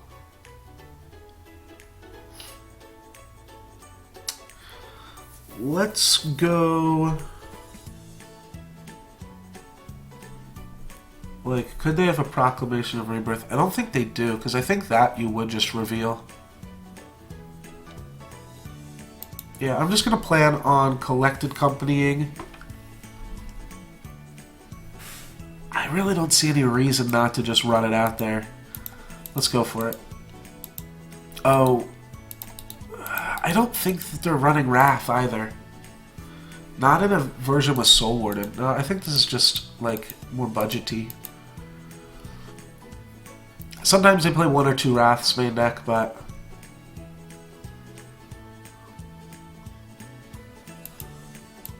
yeah, I'll just play these. Alright, I need to always yield to this. Always yield to this. And then smack for 5.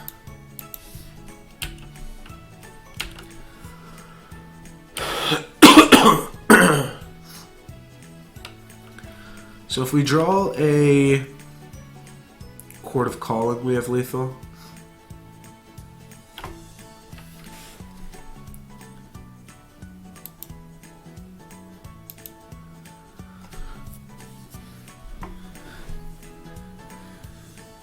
Basically, we would play Archangel of Thune. I should have got basic planes there, actually. Oops. Well, we do have Scavenging Ooze in play, so maybe that's reasonable, too.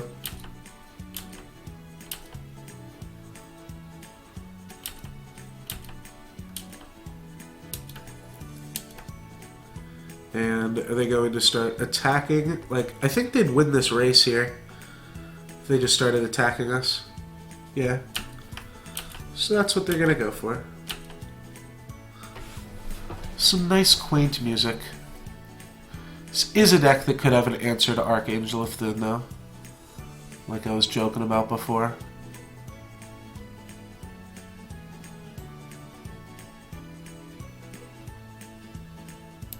So maybe I shouldn't let them. I kind of just want to run out all of my creatures, to be honest, and get the most out of my mana. Just want to play into Wrath of God as much as I can here.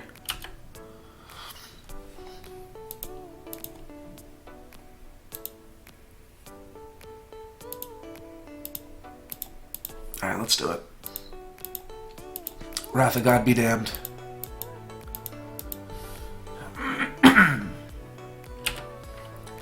That means next turn what I can do is play Archangel of Thune and then start eating stuff with Scavenging Ooze. I can eat 3 creatures immediately, give my whole team +3/+3. Actually, I can eat every creature in the graveyard, which is only 3. But...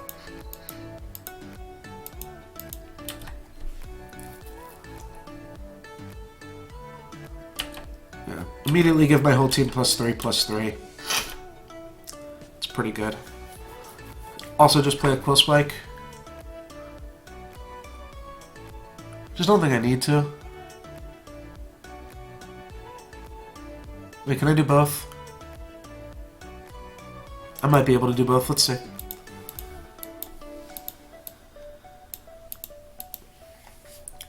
Alright, so play this.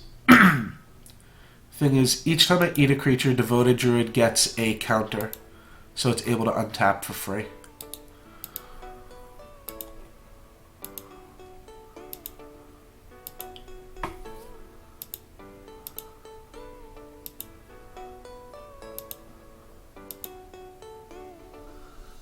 So right now with 2 +1/+1 counters on Devoted Druid. Yeah, this works.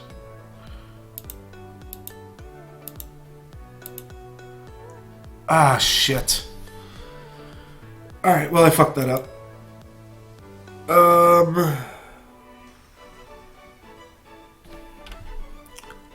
Oh, well.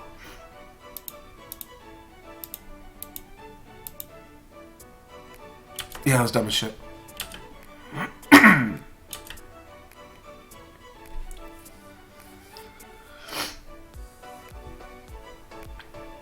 I almost had a really sweet play that turn. Alright, so they'll block Scavenging Ooze.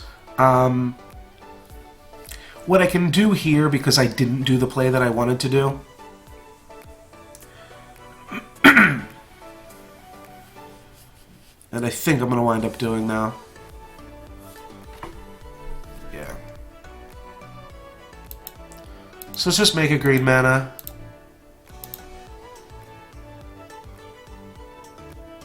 Make a green mana. And kill Devoted Druid. And then eat Devoted Druid. Because why the hell not? This is going to empty.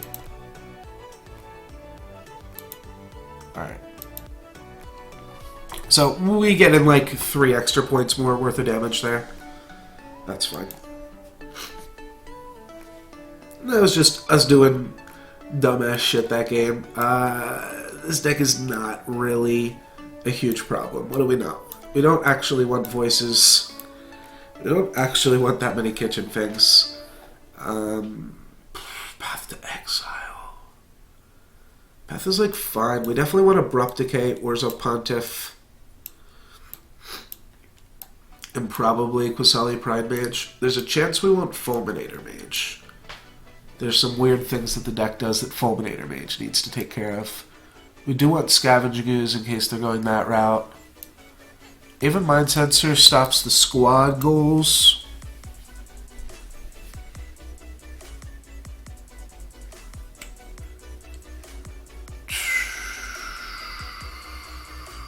I don't know how much I need Revel Arc. It's tough to... You know what? I think that they are probably... Because they've got Soul Warden, that means that they're probably playing the Serra Ascendant version. So let's just board in Spot Removal. Let's definitely board in Orzhov Pontiff. And where does this put us? This puts us 1 card over. Let's just stick with this then. Could actually see wanting Sin Collector though too.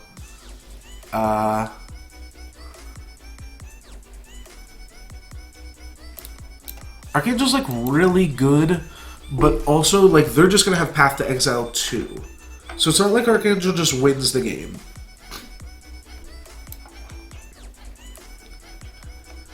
I do want to make sure we've got ways to get it.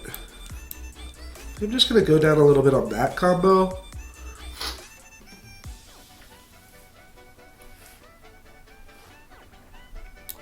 Not gonna play Fulminator, not gonna play Pride Mage. Just worried about like actual Wrath of God.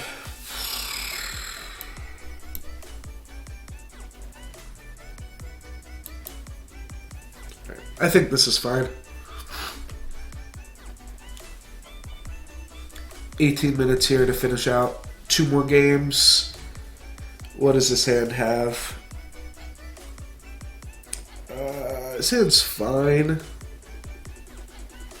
It's not particularly powerful, but it can get the job done. Actually really like Sin Collector. Just to take, like, if they're like removal light and they just have like 1 Path to Exile. Game they were actually just pretty land heavy. Alright, Soul Warden first. Pretty much just need to draw a 3rd mana though in this hand's gas.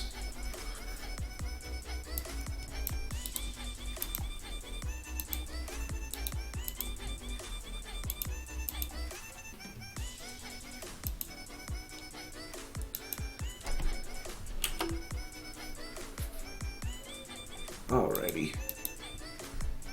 We're gonna give them a little bit of extra mana here. With this guy.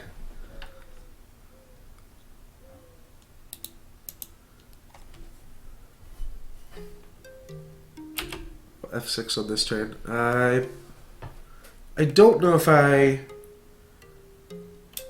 trade off my guy here. Now I'm not sure they're going to let me, but now I think I would. This definitely is the aggressive version of the deck, though. Yeah, they're not going to let me. So now when I play a Kitchen Finks, they immediately, or a Sin Collector, they immediately get a 6/6. That is pretty cool. Pretty cool indeed. We're going to see if they got any Path to Exiles hiding away in there. We'll see this as well. And what do you got for me? They do have a Path. They also have a Serra's Ascendant, which is almost online. It is pretty much online. Yeah. So that guy's going to get Flying. And Lifelink. Oh, God. The double? Wow. Alright, well, we're going to chump block this thing at every possible opportunity.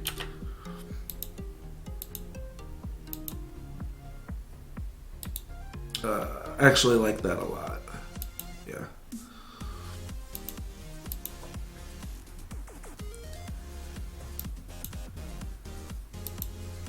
Alright, let's just run this out here, main phase.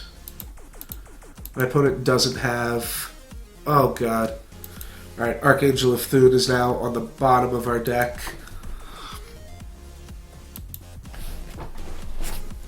Oh, I gotta place this on the stack. Targeting that, okay.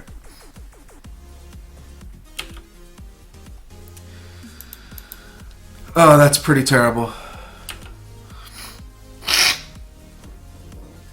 So I'm gonna take 12 in the air here. Meaning I need to hit like Birds of Paradise Kitchen Finks next turn.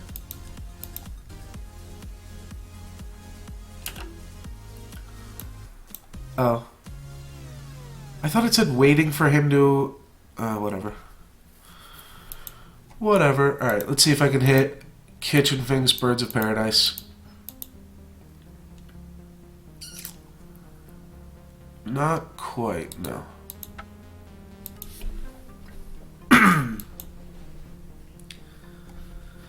Alright, so Sin Collector was good. Really do just need all of the kill spells I can muster. Maybe I do just want the ability to combo because it is mostly an uninteractive aggro deck.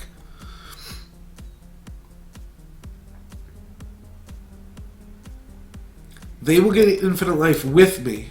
But if we both have infinite life, I can deal infinite damage. They can also kind of deal infinite damage. But I can deal infinite damage a little bit more consistently. I don't need Scavenging Ooze if it isn't Martyr proc. It's just Soul Sisters. I might just want both Kitchen Finks. Or, where's the other Anafenza? Yeah, I might just want the other Anafenza over Scavenging Ooze. Scavenging Ooze was really good for us game 1, but only as a life gain card. Didn't really do that much for us. Could take out another Chord for a Kitchen Finks. That's really close. Oh, you know what? Let's cut Revelark, because they're not a grindy deck anymore. Yeah, Revelark getting cut seems really good. Okay.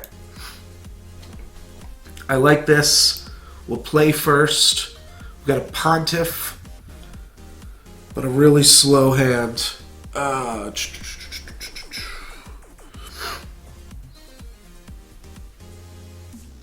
going to keep it.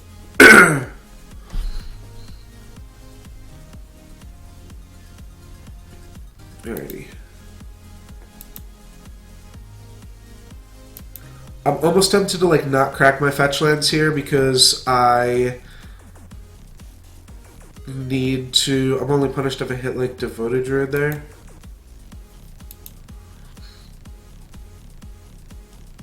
Yeah, let's hold off on this one. Alright, cool. Oh, that should have been Vernon Catacombs. That was dumb as shit. Alright, whatever.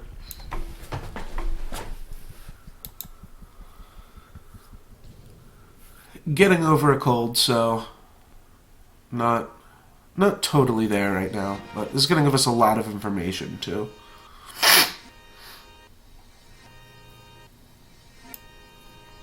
So bring in the log. They reveal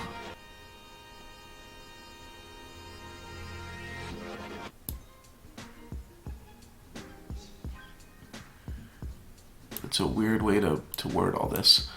2 Path to Exiles, a Souls, a Serra, and a Ranger of Eos. So they go up to 35 immediately, and then play a 6/6. No, they play a Souls Attendant. Alright, well, I guess I'm just going to kill that, because I got nothing better to do with my mana.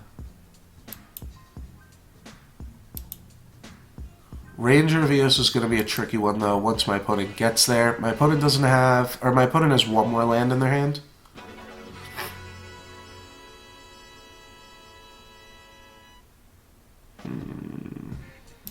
Sure.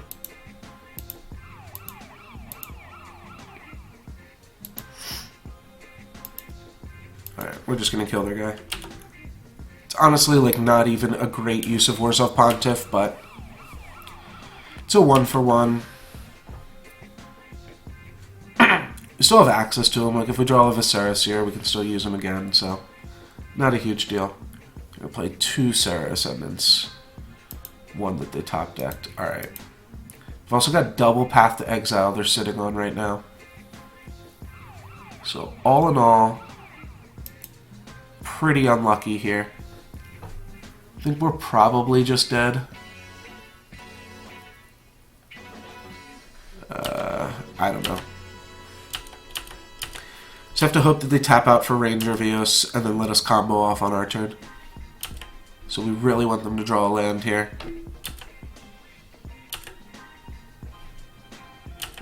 Alright, land, Ranger of Eos, go get 2 more Ascendants. Alright, they're not going to. Which means we are going to have a difficult time here. So we can Path to Exile whatever combo pieces we get. We get a Quillspike. It's not going to matter. Quillspike Devoted Druid would have been enough to at least draw out a Path to Exile, but they've got more than one of those. Alright, does this get us anywhere? No, because we don't have enough mana. If the Kitchen Things is in play, maybe we would be close. Yeah, we could gain 6 life back, but that wouldn't even be enough. And our opponent could respond with Path.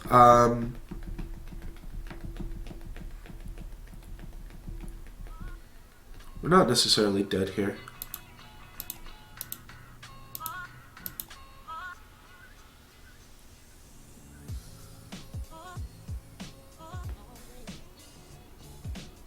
So what I'm thinking is play Kitchen Finks.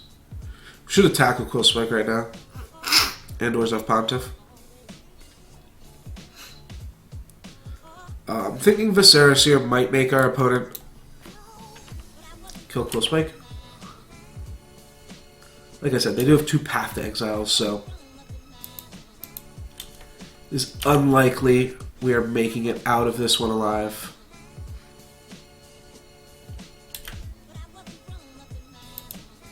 Alright, maybe this will make them path something. It's not going to. But we're not dead here.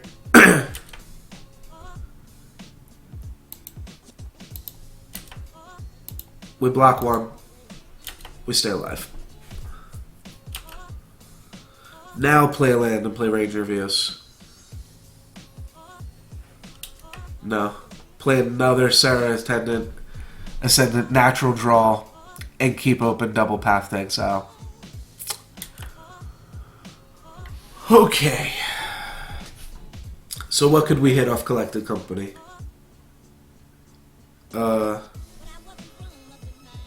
Yeah, nothing.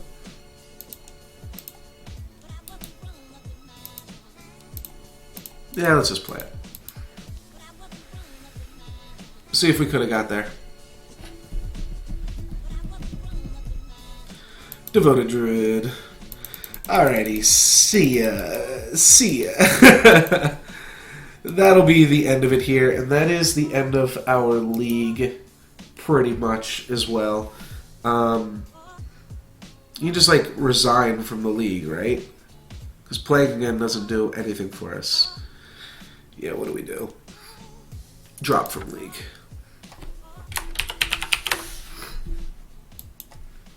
Alright, a little bit unlucky there. But you know what I'm going to do now? I'm in the mood to lose some more digital currency. Let's load up Hearthstone, Heroes of Warcraft.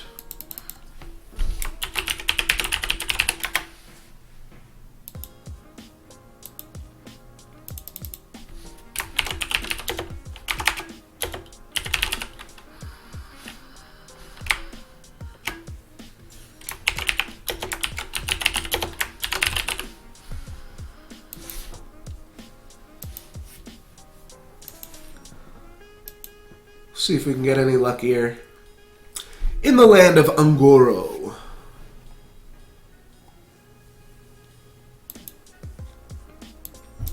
So there's like a few packs that we all get to open. There might be some random quests. Oh, it's gonna let us watch a little movie. All right, let's watch this real quick. Streamer reacts to Year of the Mammoth in review. Spoilers for anyone that hasn't seen it yet, but let's take a look. Oh, I remember that. Oh, that was so good.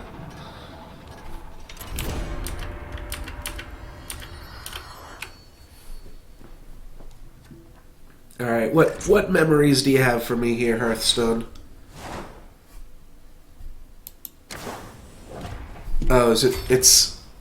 I thought it was going to be something cooler than this. Yes, yes, yes. These cards have moved to wild. Here, take a whole bunch of dust. Thank you. And new special quest. Okay, yes. We knew about that as well. Oh, I have to go make a standard deck now. Sure, yeah, we can make a standard deck. Let's do that. Let's make a standard deck based off of whatever we crack open right here. And maybe I'll crack open a few more. Let's get at least one legendary and build a deck around it. Let's go questing, eh?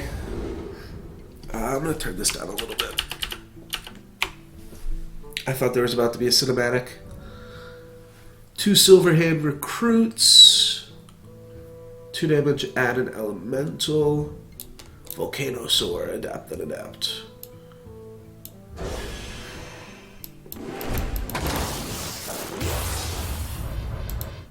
Nothing too crazy just yet.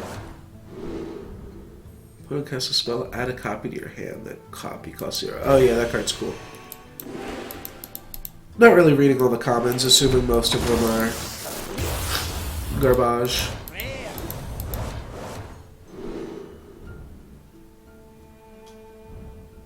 Where's the rare? Oh, this. Give a friendly minion +1/+1, then gain armor equal to its attack.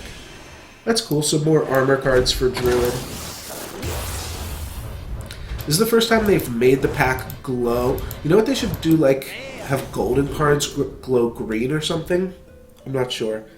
So every time you, like, open up a pack in Hearthstone, there's always these, like, weird glows around it. Like, you see the yellow glow, but most of the time the glows are the colors of the different things that you could highlight. Alright, I'm gonna golden rare. When it dies, shuffle a 9/6.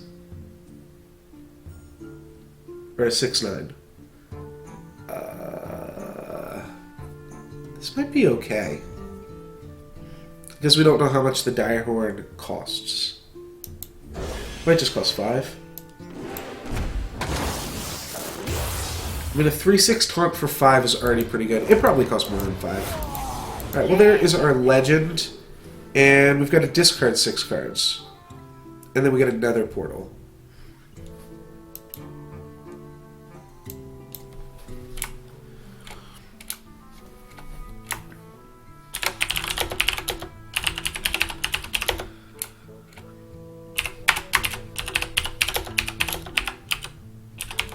Alrighty, so this is kind of what I said I wanted to do. I wanted to open a quest and then go on that quest. So maybe we'll go on a quest to discard a bunch of cards. I have no idea if that one is good or not, but we'll figure it out. Battlecry, discard 2 random cards. Alright, that will help us on our quest. Let's go into the collection here then.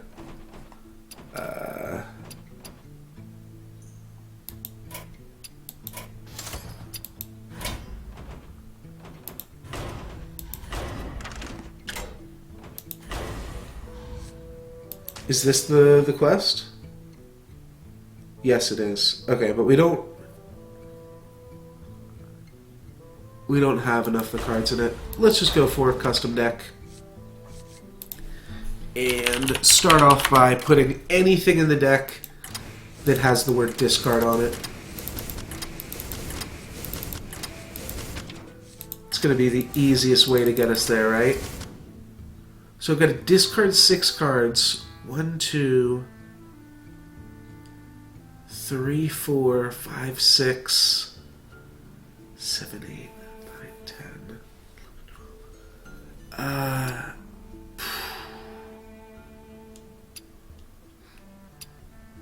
In total, I can only discard 15 cards. How good is Nether Portal? What is it going to let me do? Let's do a quick Google for Lakkari Sacrifice. Oops. There's no way I can just view what this makes, does it? They didn't put that shit in here yet? Just gotta Google the cards. Alright.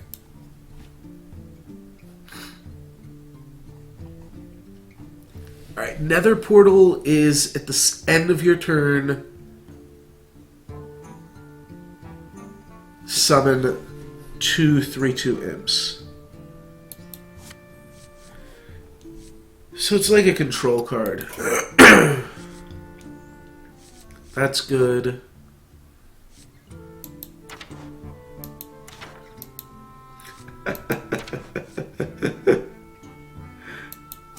Alright, Deathwing's definitely going in the deck. But there's not even more discard cards? Okay, so this does actually kind of need to be a control deck. Let's do Deathwing, that seems sweet. Just auto turns on your portal. And then that gives you something to get back into the game with after you've discarded Deathwing. Alright, what other new Warlock cards do we have? Because maybe we will want to use some of them. Can't quite tell if this is an aggro deck or a control deck just yet. I have a feeling it's going to be a little bit more on the control side. Oh no! Imp Gang Boss is gone! Imp Gang Boss, no!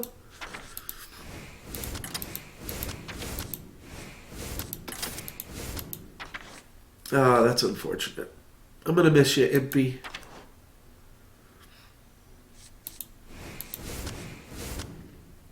I feel like I just want life gain and taunt after that.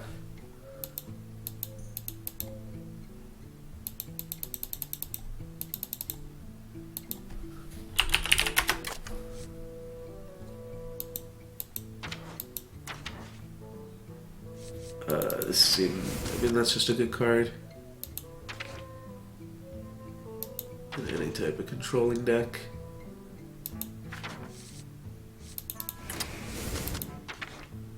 Alright, and what are the best taunts right now?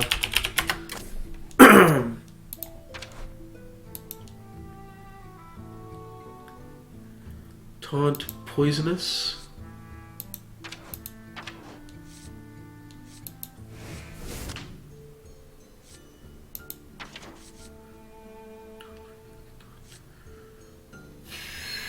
Might be a little bit tricky. Oh, this guy's insane. Let's throw in one more of him, actually.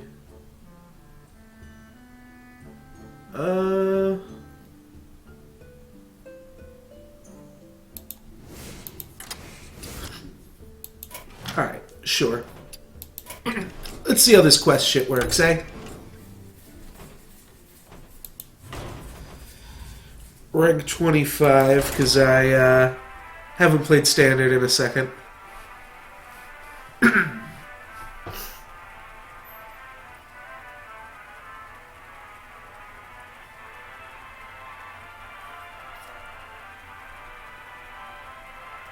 I've actually just been playing Wild for a challenge that I was going to do. Now that a new set's come out, I'm not sure I'm gonna bother with that, but I might still. You asked for it. So you always start with your quest in hand, is how it works.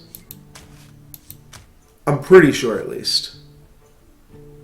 And I think it just auto-plays itself. I'm not totally sure how quests work, but I think you auto-start with them in hand. Looks like you can mulligan them, though, too. I'm going to keep both of these cards because they have the word discard on them, though. And I'm not sure if I actually have to cast it. Looks like I do. Alright, so there is my quest. Cool, that's a nice graphic. I haven't really looked into this at all yet, but...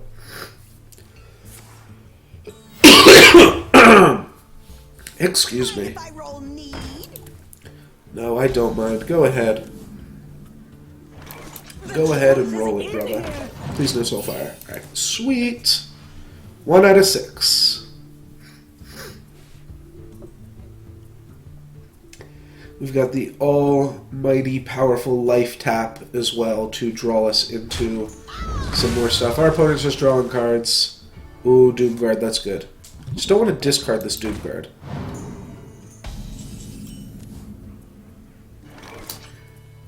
Looks like we might just be discarding Doomguard here.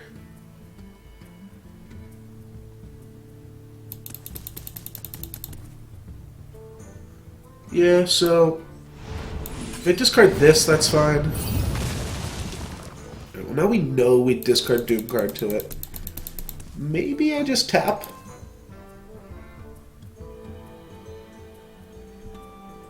Nah, I'll draw more stuff. Let's run that out there. I gotta draw one more card that discards 2, and then one more card that discards 1. Someday I'll be just like you. Alright, Sorcerer's Apprentice. Well, that is a pretty good card that discards 1. Oh, but you know what? I probably have to tap. I probably have to actually discard it, right? And I think if I didn't have a card to discard, it wouldn't work. I'm not really sure, though. Alright, next turn I'm going to draw a Doomguard, and it's just going to be the perfect curve. The perfect nastiness. Ooh, am I going to get punished? Double Frostbolt off of Sorcerer's Apprentice? That would be quite insane. No, just double Arcane Intellect. Still feel kind of punished. My opponent is definitely playing a combo deck of their own here. Sure.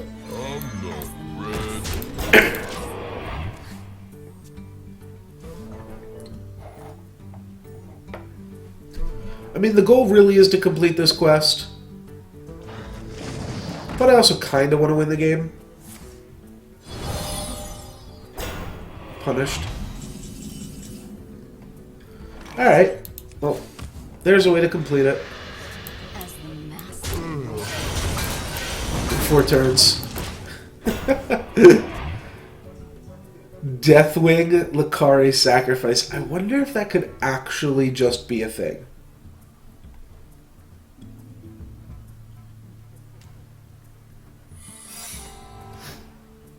What if you just play Handlock with Deathwing?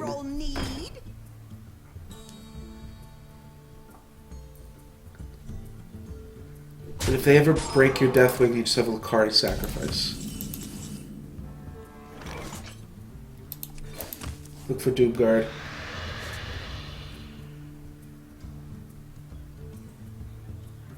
Now, like, what if they just have a fucking counterspell?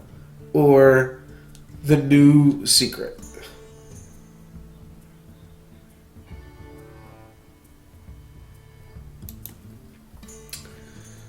So many. We'll find out.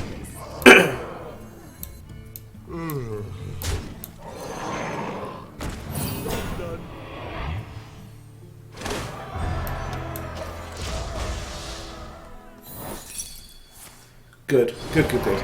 I've never wanted my opponent to mirror entity my, like, undercosted creature more than that. just let me get my Nether Portal off. This is a pretty good run for Nether Portal here.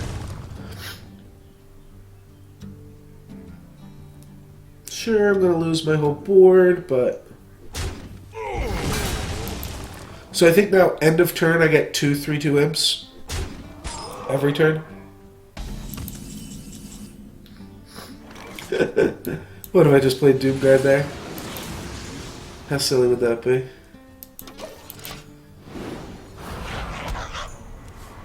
Alright. I think we can make this work, right? If we can't make this work, this is really shitty. It was like the best it possibly could have gone. Other than the Doomwind strat.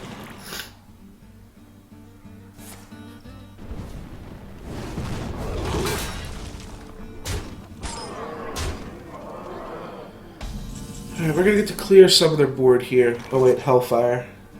Is that just better than anything else?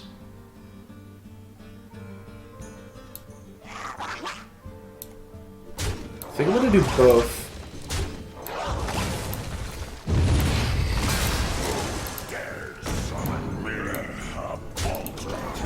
You just want board clear, because I'll keep making imps. My opponent's gonna keep clearing my imps. And then I think I just win.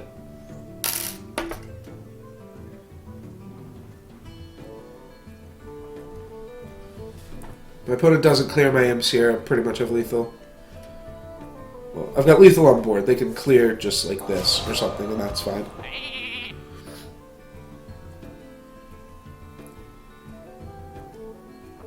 So this is Hearthstone's first go at, like, enchantments, but obviously this is more like a,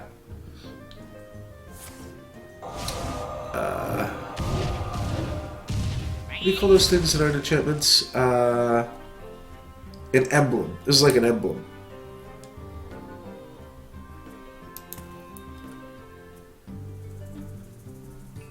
Time runs out on me. Ooh, Frostbolt. Frostbolt gives him an out. Oh, they're gonna hit me in the face? That means they win, right? Oh, and I got so close. So do I tap? Well, I didn't put that many ways to push damage through in my deck.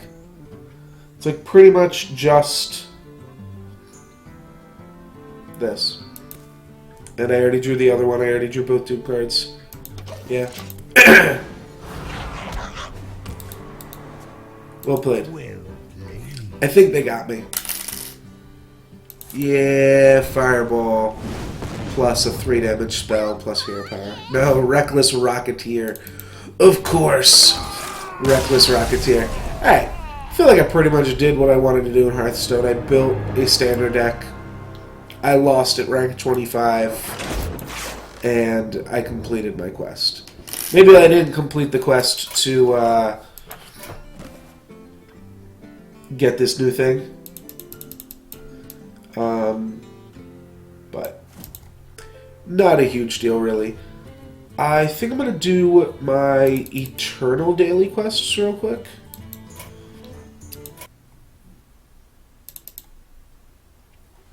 And then that'll probably be it for the stream for me.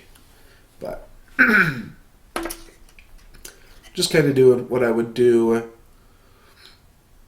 normally. I kind of want to do a arena run in Hearthstone, but I'm not sure how much longer I have to stream for.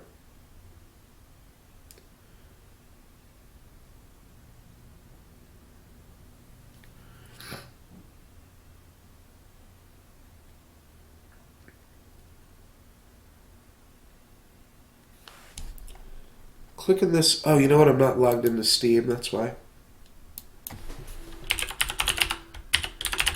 I was wondering why Eternal wasn't loading up for me.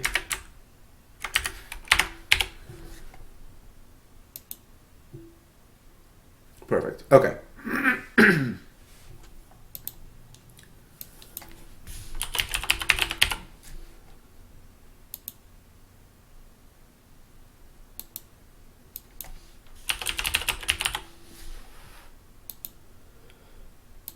Alright, just getting that situated.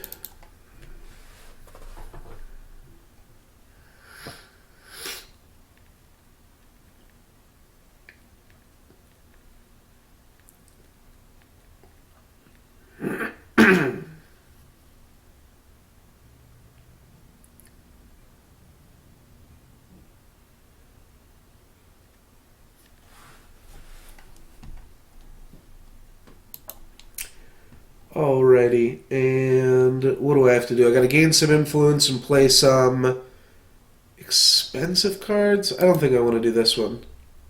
One seems tough. Winning with a Justice deck, though, that I could do. Justice is just this. Alright, so this isn't going to be too exciting, but I'm just going to try to win some decks, or win some games with a Rakano deck here. That sound looks good, though. Oni Ronin, always solid. And do they have a 1-drop? They do not. Oni Ronin into Rakano Outlaw. Into, like... yeah, this other fun stuff. Alright, cool.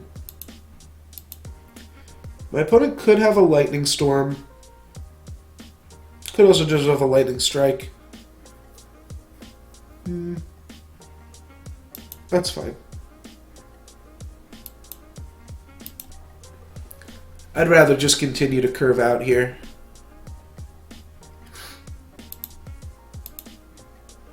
I hope they have another Lightning Strike.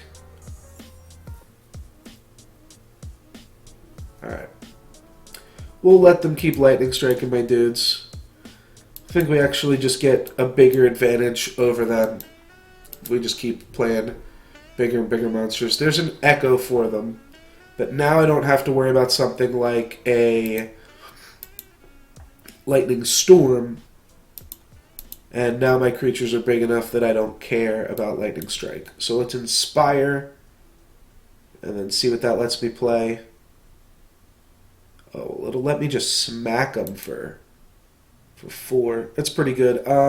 Let me just play my biggest creature first, though. I think they're going to concede in about a second here. Alright, 3 mana. That turns on some potential plays for them. Alright, Eye of Winter. That's fine. They can't Eye of Winter this, so they're just going to be Eye of Wintering this.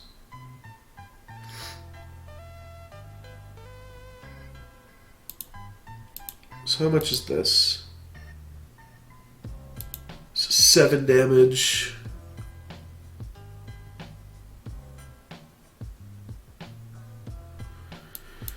I'll just play another Warcry guy.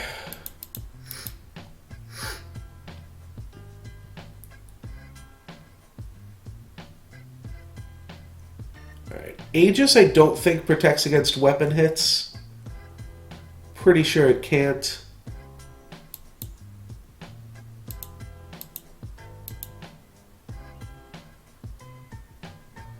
And it definitely doesn't protect against combat damage. Let's just run a bunch of dudes out there, see what happens. Like, pretty well protected against a lightning storm, even. That's pretty good, though.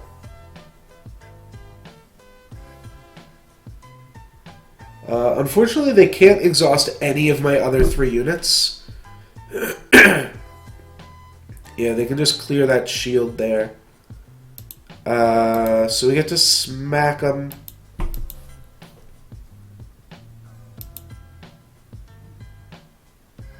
And we can't use the flail to kill them when they have a creature, so just eat their Yeti.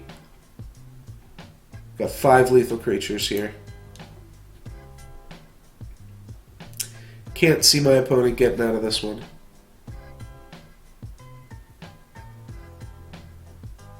But we even have a Vanquish if they do something absolutely crazy.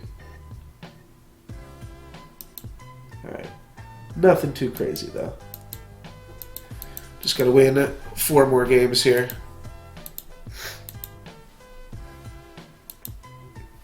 Could potentially make a better Justice deck, or like a more interesting one, but we'll just stick with this shit for now.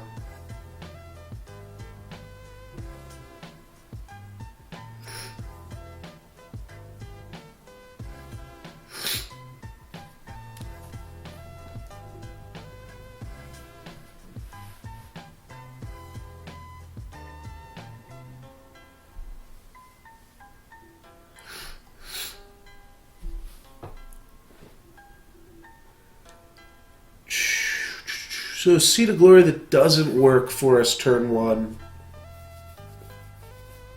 Double Oni Ronin though? I'm going to redraw it. It's just asking for trouble. Alright, our opponent ships it back too.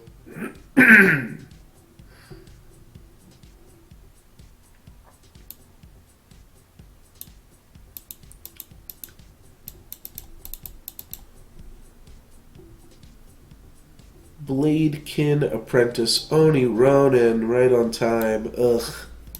Alright, that's awkward, but gotta play the Bladekin so that it can start pumping itself up. Put us 3 mana now, so they could play like a Combri Healer or something.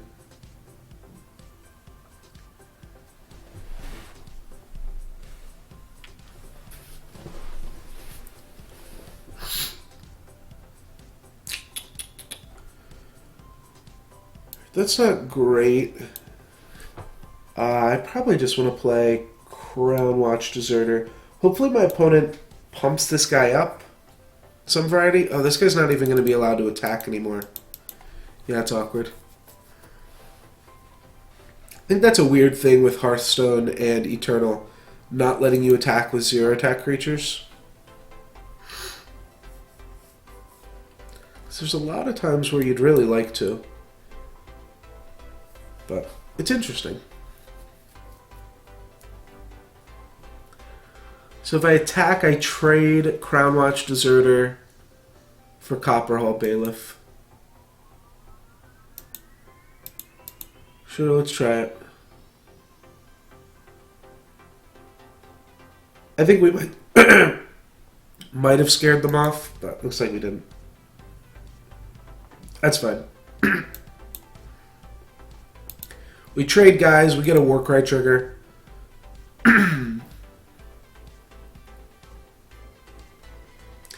If we had swung and then inspired, we would have had a 4/4, but let's try to get more information.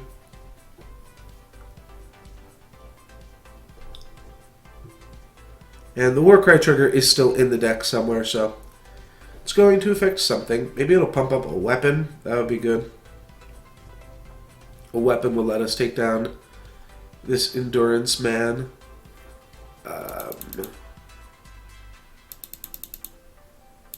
Yeah, I'll Inspire first again.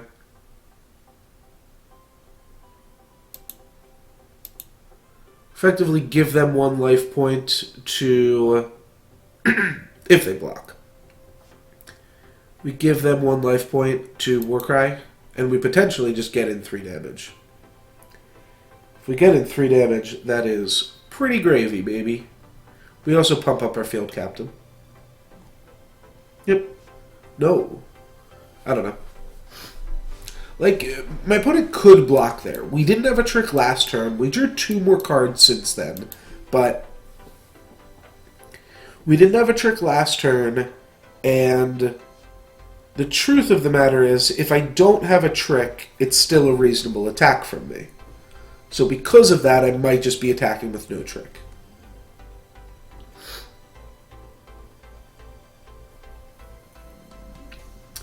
Oni Ronin and Crown Watch Paladin, though, I don't think those guys are going to attack without a trick.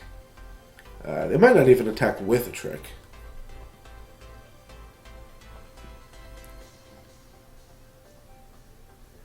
Might just, because it would still be trading Lightning Bolt plus Oni Ronin, or plus Crown Watch Deserter, for a, well, it depends what the trick is, right? If it's Giant Growth, then we'll go for it. If it is Lightning Bolt, then we will probably hold back our 2/1s. Would love our opponent to do something here, though.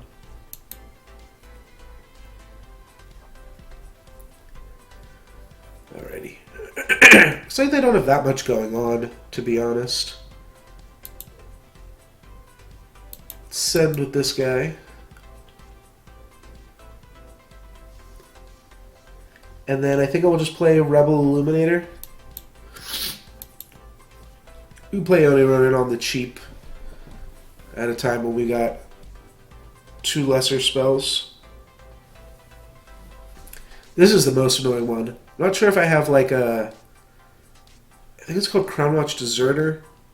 Gives a creature plus X where X is its attack.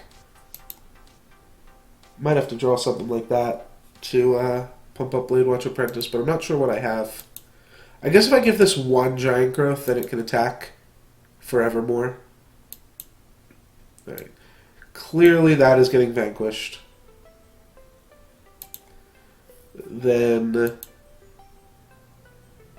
attack with both of these for free.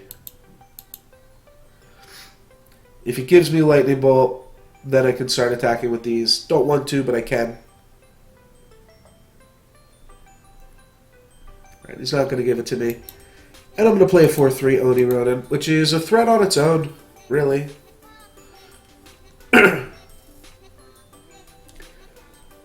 Possibly next turn, these 2 goons go in. Ugh, it's really, really unfortunate. Alright, so...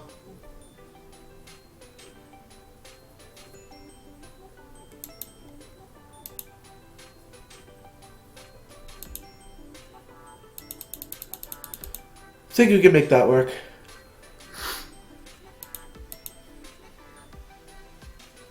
My opponent's willing to block either of any of these 3 creatures with the 6/6. We have Finest Hour. If not, I'm going to play a huge field captain, which will have to get chump blocked. But they chump block here. They block that same block here. And then they prepare to take 11, so they're going to gain 7 here, though. Yeah, this game's going to be pretty close. This game's going to be pretty close. What is that going to do? It's going to kill Oni Ronin? Don't love that. Temper is good, though. There's actually 2 things that Temper can do here. Well, Temper can kill the weapon, can kill Amber Acolyte, or can finish off Karmic Guardian. I think this is the most damage to my opponent if I just Temper this. I kind of want to Finest Hour this just so I can smash with everything. and I'll turn this guy online, but it's not going to do me any good next turn. This is a really big monster. My opponent might just have to block this. Oh, I might just have lethal. If my opponent doesn't block this. Let's see, what if they block here? They take 21. Right? Yeah, 16 plus 5. Oh no, it's not lethal. But it is like pretty much lethal enough that this is what they have to do. Yeah. Alright, now my opponent no longer has me on a 2-turn clock. Got me back down onto a 3-turn clock. And it looks like I can kill them next turn with a Finest Hour.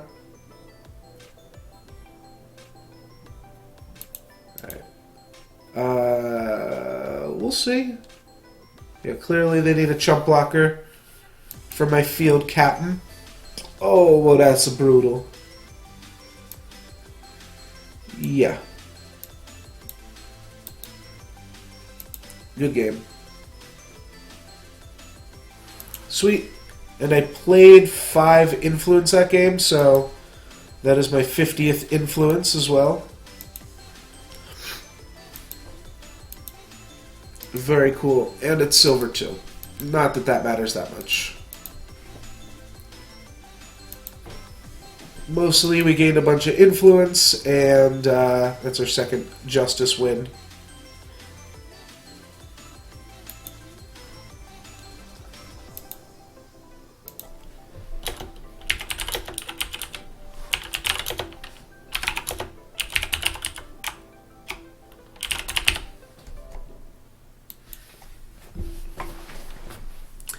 Just remembered, I've been saving my packs for a little while here for this game, so I can actually do a big pack opening at the end of this stream too.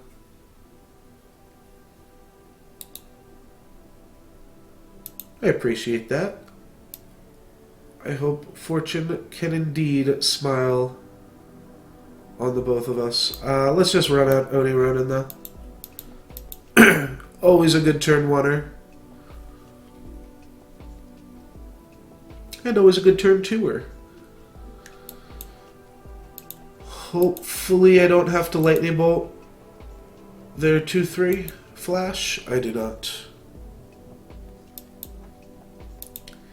I would have loved to Tinker Apprentice the Bladekin Apprentice, but just don't think it's going to work out. Oh, that's really annoying.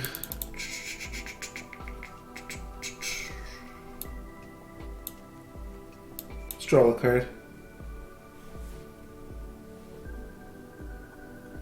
You know what? This actually isn't that annoying. This got quick draw.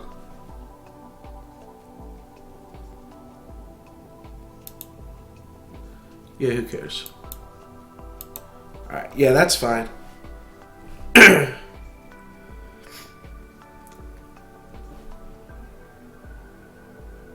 Just so awkward when you, yeah, just give them that option. I really don't want them to just reclaim this. Now they can just play a second Dawnwalker and return their first one if I trade with it. So I think I'm going to not do it yet. I've got the Lightning Bolt. I can do it later if I want to. Just play another first strike guy and start to get in with these boys. Alright, they're going to kill it off. Well, that's good for us.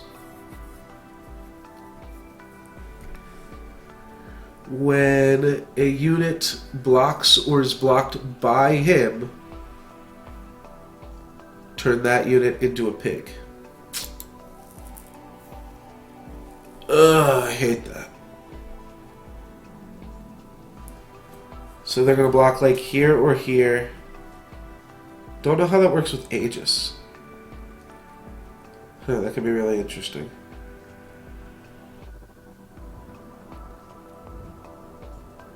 But then how much do I get to get in for? 6, 10, put them down to 11. I don't see this situation getting any better for me. And maybe if they block the Divine Shield one, maybe this is actually okay.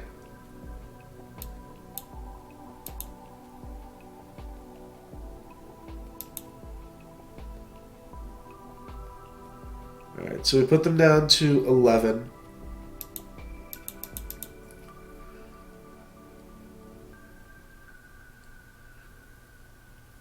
Which means that well, that can't happen, right? No, because then it's always going to have killer. I don't know. Maybe that was wrong. But what I do know is we've got 6 points of burn in our hand. Yeah, that's fine. So if we can get in just 5 more points of damage, which this is 5 more points of damage. Now all we have to do is hope my opponent doesn't gain any more life points, and we can Rebel Illuminator them dead. The only other problem becomes if my opponent doesn't let me crack my Rebel Illuminators, because this is the only creature that they have that I can attack or block into. But the puzzle pieces are all here. Just have to find a Vanquish. Okay. That's fine. That guy doesn't have killer. My opponent draws 2 more cards.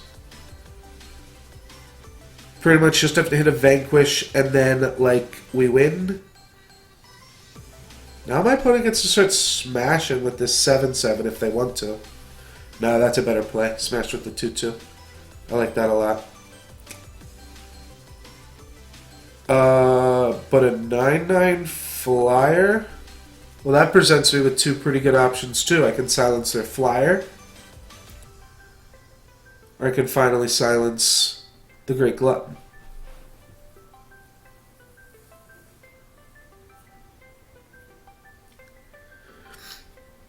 If I silence the Glutton and then attack with the Illuminator, I kind of get to do both. Because then if I want to, I can use the torch to kill the Friendly Wisp and get in with the Valkyrie Enforcer. So let's try that.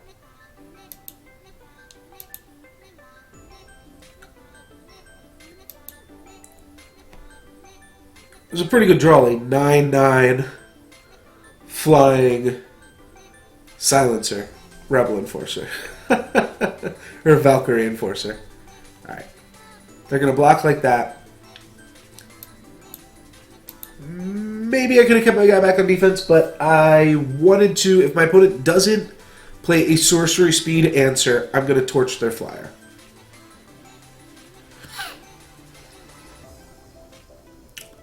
Looks like we got it. Cool. Oh, what it would have been super sad face. I guess we're pretty far away from that though. But like, if they just pumped up their guy and made me unable to interact. Good game, friend. That was a sweet game.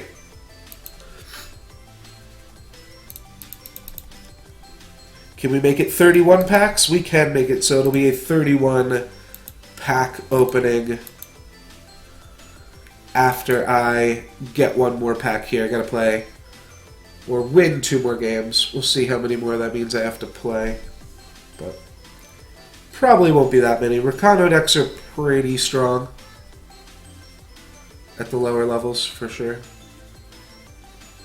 And at the higher levels, maybe. I'm not sure. I've never played at the higher levels. So it looks good enough to me. Oni Ronin and I keep.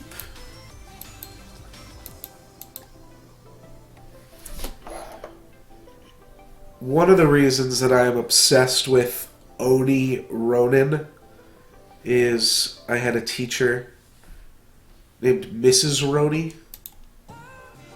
that this card cannot help but to remind me of.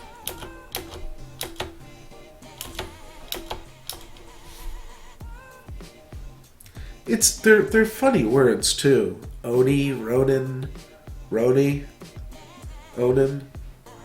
All of those things are funny to me. I don't know why. Something about the long O sound, maybe.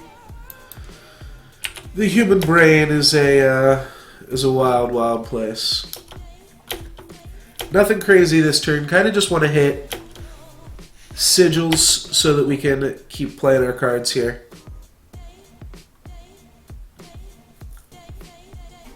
I'm gonna save my dude. Smart play by my opponent to do it after damage so that he wasn't causing himself more life points there. Could have also main phased it though. We'll save this guy again.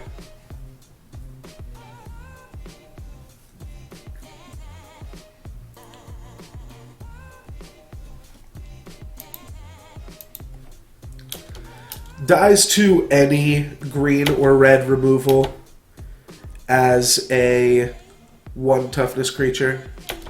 But, yeah. I think it's still potentially worth doing that. Would love to play Sergeant. It's a pretty unlucky sigil. Alright, my opponent's going to get some good war cries here then.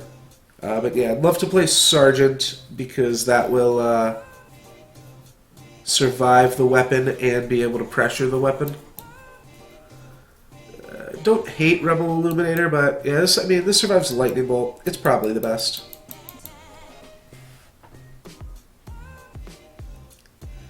We'll see. Alright, they're going to upgrade. And they still have an Aegis on them. That's pretty unlucky. Rebel Illuminator at least trades with the weapon and leaves me with a Lightning Bolt. Oh, my opponent's pretty flooded, aren't they? Oh, gosh. And they just play some monster bullshit like that. Alright, well, now I've got a Lightning Bolt. I need to get a destroy target big creature. Not that. Might be able to race them. I doubt it, considering their guy has Vigilance. All those other abilities too, but mostly Vigilance.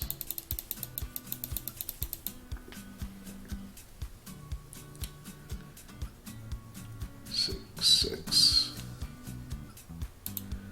And we'll give it a shot. Oh, they're going to trade. Oh, right. Radical. Alright, now this guy had like double Warcry on him though, right? Yeah, Warcry 5. So whatever they draw, I guess that's why they trade, is because now whatever they draw is just like assuredly going to kill me. 10.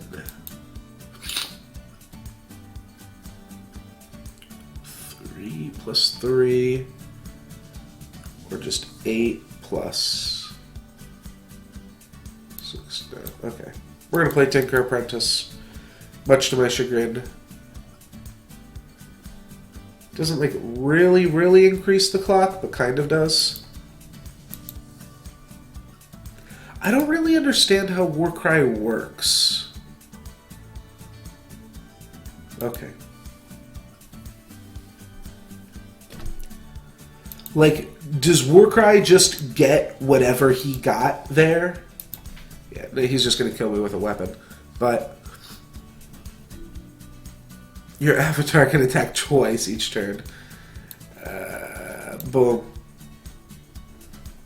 Alright. Quite the impressive showing there, brother.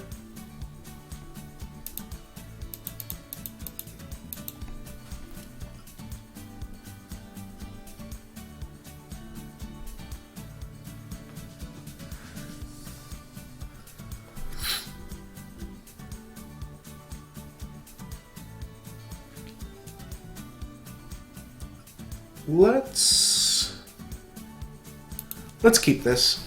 It's got 3 spot removal spells, 2 solid creatures that I only need 1 more land to play. Probably just torch that, considering I've got 3 torches.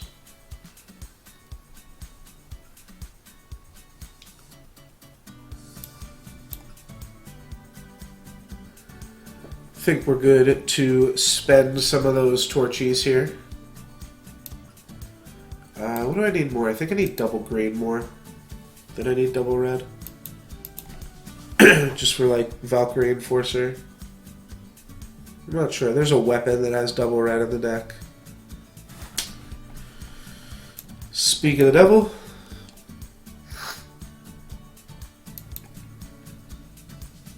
And yeah, that's the card that we need both of them for, obviously. Both double red and double green. Wonder if my opponent has more Valkyrie Enforcers because they ran that one out there. I think that's potentially likely. Yeah, or just other silence effects. Smash for 3, see what happens out of that. Nothing. Okay. Nothing I can deal with. And another silence effect. They are just chock full of them. Okay.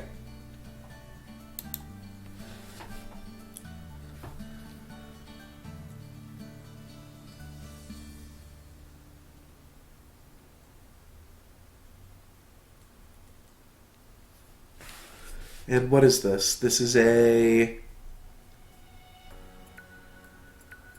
Well, it's in your hand or deck? What? There's some crazy-ass cards in this game, you know?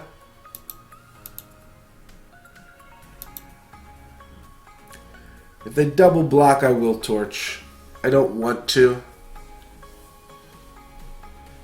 But... considering either of these creatures could also trade with Crownwatch Paladins... and, well, not Champion of Glory, but, yeah. Like, that's pretty much as good of value as we're going to get out of that. Ugh, and then, of course, now I just can't deal with that card.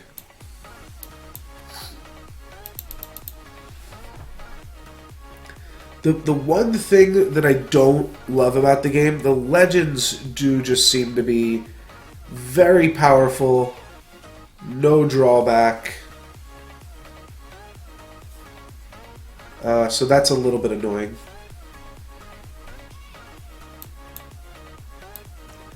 Let's go ahead and just kill this thing first. And we'll figure out what else we want to do next turn.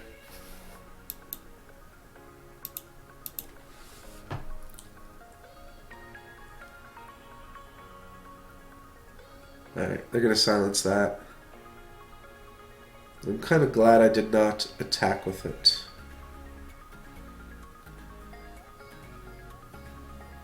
Alright, that's pretty good. Let's attack with everything. If they block a 3/3 or anything with this, we'll finish it off. If they don't, we'll just play the flail.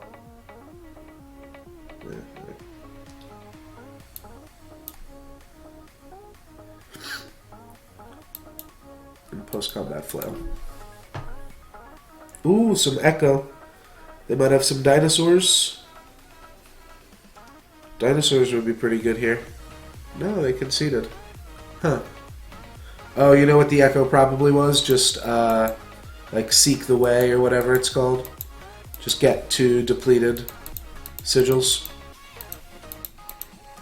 And that's no good.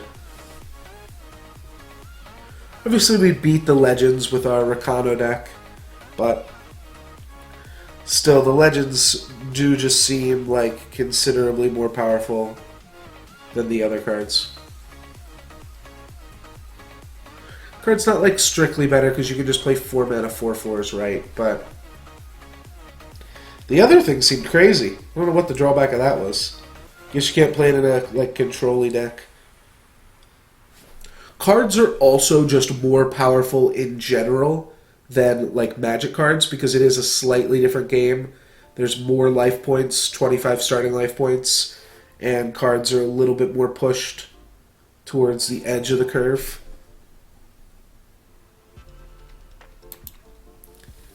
Let's redraw this. Alright, this is solid. Nothing crazy, but solid. Temper.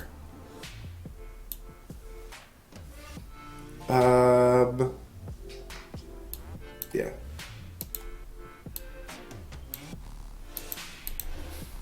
Temper isn't going to get much better than allowing you to destroy a Keeper of the Sands. Is this the Echo guy? Your power cards have Echo? Yes, it is.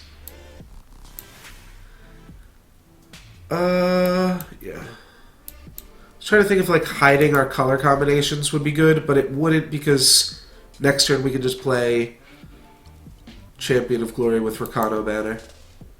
So my opponent drew a Sigil, most likely that turn. Yep. Polymorph on a 2-mana creature. Sounds good. Pyro Knight, we can give +4/+4 later on. Just want to start trying to get some Warcry triggers here. Yeah, let's just Warcry it up.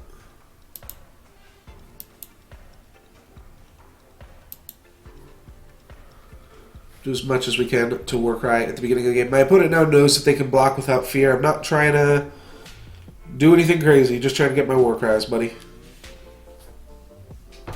This is not an elaborate double bluff. I played my land, then played my card, and then attacked with my creature.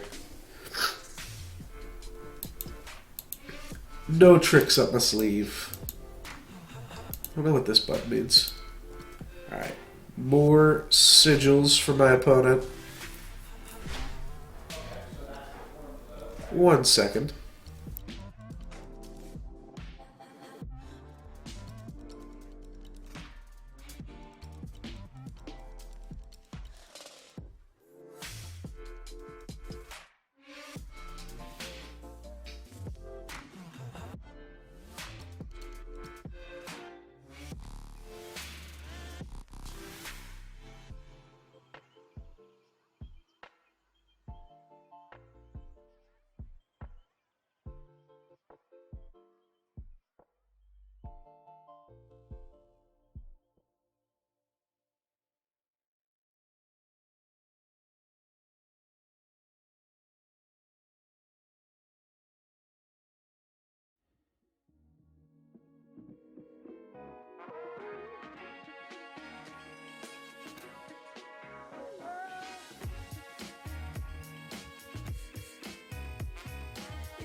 Alrighty, yeah, I thought that attack was, like, pretty much free, and then I can just run out the rest of my hand here. I think that's the play I wanted to make.